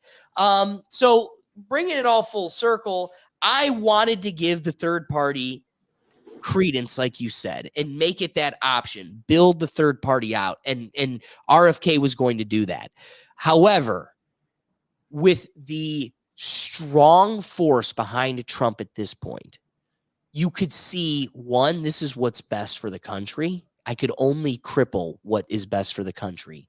And most importantly, this is my opinion. I'm going to end on an opinion. That team behind him, Tulsi, RFK, Elon, Tucker, and Vivek, all 5 people I'd vote for president before Donald Trump. If you have, and vote before really most of y'all. Those are like top 5 human beings that should be running any ship that we have. If all of them in tandem are supporting Orange Man bad, and the only thing telling me the evil Indian bitch that likes talking about school bus tires, if the only mechanism telling me that she has support is an evil propaganda machine, if the Avengers lose at this point, the Capitol situation probably will and should be real. You know what this means? Put on by our government. But there is no world she wins with legitimacy if that is the ticket she's up against. It's a whole bunch of dead guys, demons, and crooks, and the Avengers. If they lose, enough of your dead grandmas voted for her for this thing to not be real anymore. And we need to start saying it carte blanche. All right. Pickle Gallery, rapping thoughts. What are your things? You know what this proves? And I forgot to say earlier, Trump know how to bring people together. and you Man. need that underworld stage. You need how to put your pride aside, put your whatever aside, and y'all need to come together on maybe this is a finite of a thing, but for the greater good. He can put his pride aside, and that right there just shows way more than the whole party and the person that they chose to be the face of their party. Totally. Silent, rapping thoughts. As I was saying earlier, the DNC is in shambles and they're a mess, and it doesn't really seem like they're gonna have any better options than Kamala for the next few months. And I think that's gonna cost them the election because, like you said, if some of the top candidates who are actually, I would argue and agree with you, would do a better job at presidency than Trump, if they're endorsing him, then that just tells you everything you need to know. Right. That's Totally. it. It's game over. It's done. Right. And I think the DNC is just going to keep doing the whole smoke and mirrors tactic because they know it worked in the past. And they honestly really think, based on how in shambles they are, that it's going to work again. No, and I don't think it's going to work, but we shall see come December. And some would say if it does, we should really give it a side eye and question it a bit. I don't know. What are your rapping thoughts, David? Well, we'll see how. So I think the DNC's done a pretty good job of being very focused and very narrow about their focus with Kamala Harris. 'Cause right now, it's been nothing but positive articles, positive think pieces. We're the party of happiness. We're just here to happy. Exactly. There's no negativity. Everything's going to be okay. It seemed like once Biden gave the endorsement for her, it just went all positive all the time. There was maybe about 24 or 48 hours of dissent. And then after that, it's nope, we all got to just move in the same line together no matter what. So we'll see what happens. I think she has her first sit-down interview, I think broadcast like CNN or something like that, but she's going to have that first interview. All right, we're going to see what happens. And I'm very curious to see what happens with this first debate. I don't think she's not a good debater, and she's not necessarily quick on her feet. Even her own staff will say the same thing. That's some of the excuses we get. Well, she laughs a bunch because she's just nervous by the cameras. That's kind of going to be your whole life for a while. So you better either get used to it or you're going to fail under the pressure. So we'll see. I'm curious how that happens. When we saw Biden for the first, well, not really for the first time, but full go, that debate unrestricted for about it was a good 2.5 hours. Okay.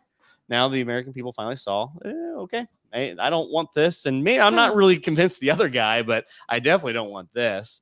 So do we get the same reflect, or does she just turn it around and all of a sudden we get kind of Trump looks old in comparison to her? I'm not sure. I'm not entirely excited by I choose party A or party B. That's telling me democracy is going to die unless I vote for them. That's not great. But Jesus, it's the only option we have. So at least in this case, we know what either administration has done with both things. So, I guess I know what I'm getting. Out of 8 years, which 4 were better? Yeah. So Kamala's maybe a little bit different, but it's going to be the same network. It's going to be the same framework. She's not as politically authoritative as Trump is to make things happen. So it's just, she's going to be, it's whatever the DNC, I'm going to rubber stamp whatever the DNC wants. So that's, we'll see what happens. When we have that first debate, I think that's going to be a pretty good episode to kind of break some of that down and see what we think about it right now. But right now it's voting for party A or party B. Really, that's what gets me pessimistic about the whole thing. Stuck back in the binary. There's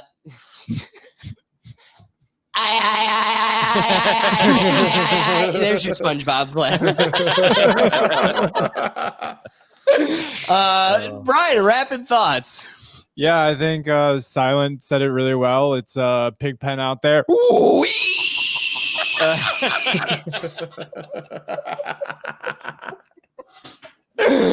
Love it. All right, guys, we appreciate you joining us. Don't forget, the whole purpose of the live show is to get you involved. So I appreciate everybody that was diving in the comments and adding that extra dynamic to the show. I mean, come on. The SpongeBob laugh doesn't come out unless you bring it out of us. But we do this show every week You can find us live at 7 p.m. Eastern time here. We also do a live show on Sundays that are now going to be going to 11 a.m. Now, Brian and I are doing it this weekend for the last time at 9 a.m. But next week, we're going to be going back to it'll be a whole new setup. Very exciting.